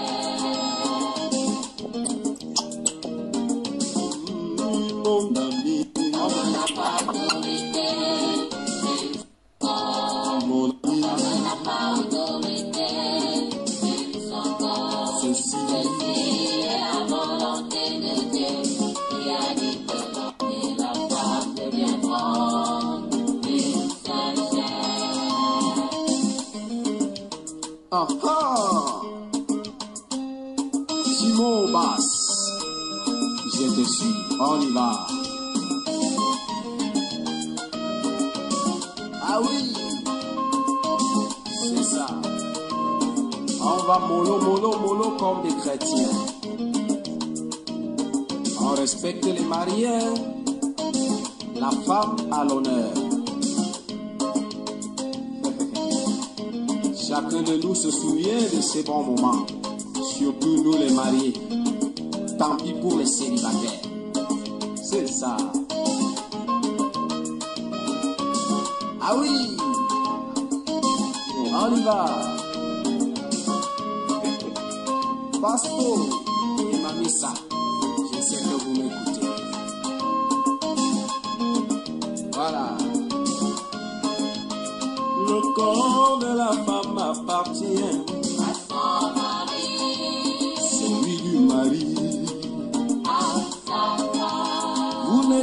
jamais vous séparer.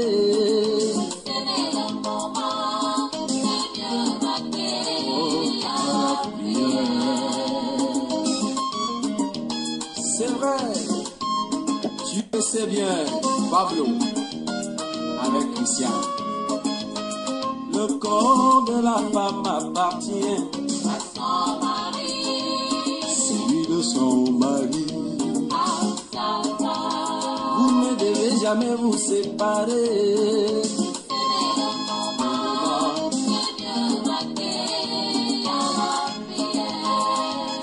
La prière va vous aider à mieux vous pardonner.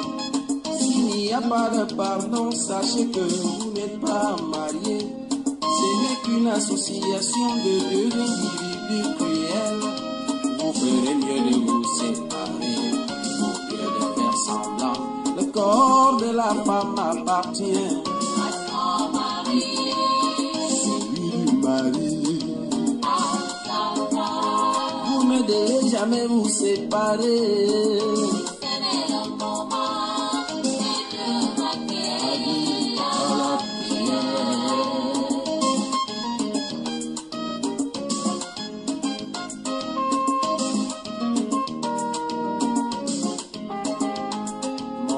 Quand vous avez des problèmes, tu claques la porte, tu vas trouver une Wolorosse dehors pour te venger. C'est un signe de faiblesse pour nous les hommes qui sommes dictateurs. Sachez que tu as fait le détournement des biens d'autrui.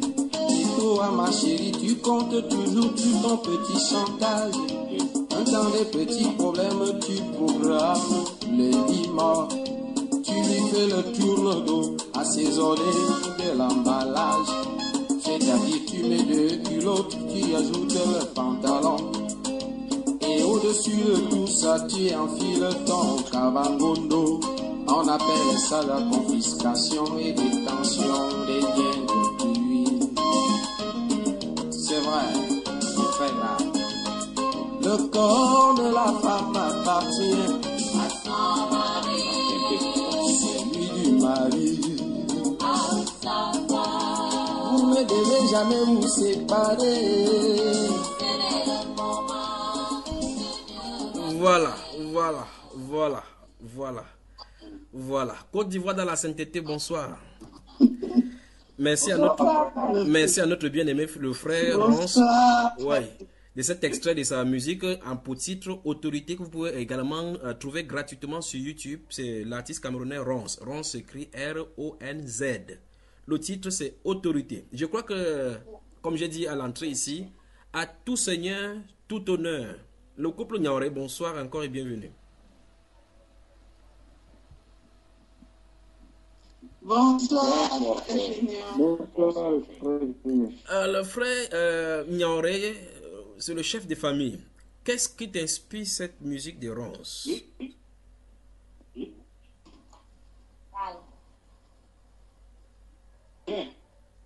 Bon, cette musique, il parle de certains principes du mariage. Il parle de certains rôles du mari. Voilà, donc, tant que le corps de la femme, du mari, est pour sa femme, le corps de la femme aussi est pour son mari. Oui.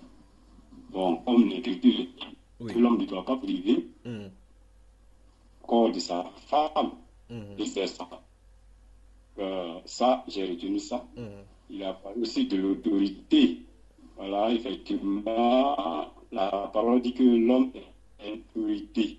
Mais cette autorité, on ne doit pas être dictateur, puisqu'on a vu comment il a montré aux disciples que même celui qui a l'autorité doit servir des autres. Donc ce n'est pas une autorité dans la dictature, dans le couple. Pour détruire, mais pour édifier, pour prendre soin de sa femme. Voilà, je crois que la connexion est un petit peu brouillée de l'autre côté là, pour qu'on ne perturbe pas la tranquillité du couple jeune marié. Mais je crois que le frère Niaoré, tu vas voir maintenant qu'il y a la différence entre prêcher quelque chose et la vivre. Donc maintenant tu vas entrer dans la réalité de 1 Corinthiens au chapitre 7, où tu vas vivre la loi du mariage maintenant en somme. Tu ne dois plus prêcher seulement aux gens, tu prêcheras en ayant goûté ce que c'est que le mariage, n'est-ce pas? En tout cas, courage, c'était juste un apostrophe de ton côté. Et j'espère que la sœur Kelly ne doit pas oublier la date de retour et que le billet d'avion ne vient à... J'espère qu'elle n'a pas arrêté le vol avec ces choses-là. Vous m'entendez, n'est-ce pas, frère? J'espère que la sœur Kelly n'a pas oublié qu'elle doit rentrer. Il y a une date fixée sur le billet d'avion. Alors, la sœur Kelly, félicitations encore, que le Seigneur te bénisse.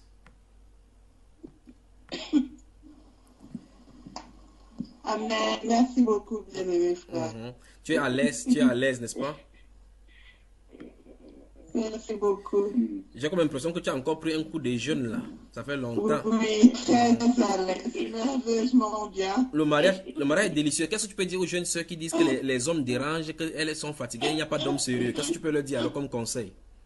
Oui, là, c'est ce que moi me dit.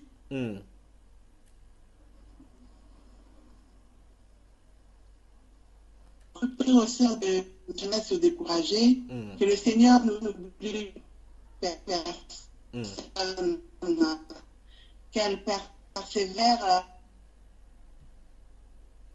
Oui.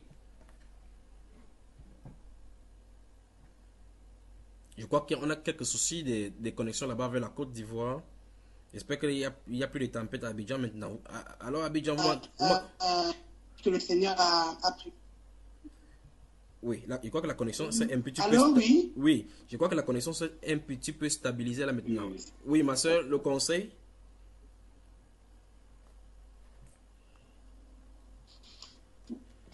Je dirais aux sœurs de ne pas désespérer. Peu importe le nombre d'années, Dieu n'oublie jamais personne. Le Seigneur nous demande d'être seulement obéissants à sa parole, lui s'occupe du reste. Autant marquer le Seigneur enverra la personne qu'il a prévue vers eux. Et surtout aux sœurs, c'est-à-dire que en tant que femmes, souvent nous avons des idées dans la tête. J'aimerais que mon mari soit comme ci, comme ça, l'aspect extérieur par exemple. Et lorsque le Seigneur t'envoie la personne qu'il a pour toi, mais qui ne correspond pas à ce que toi tu as dans tes tu vois, et ainsi donc vraiment à rechercher d'abord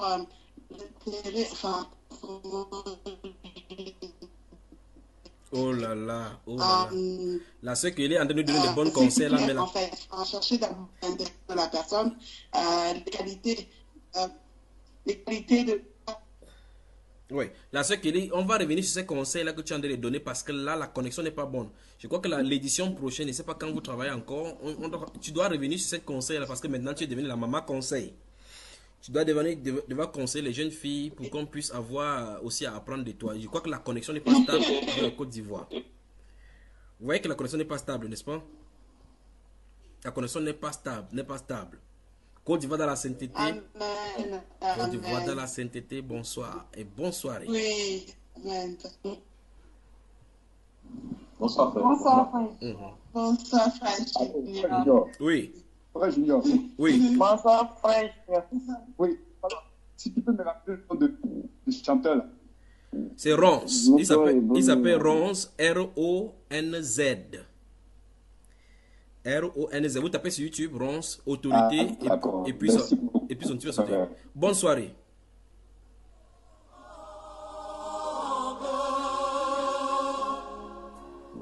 Merci,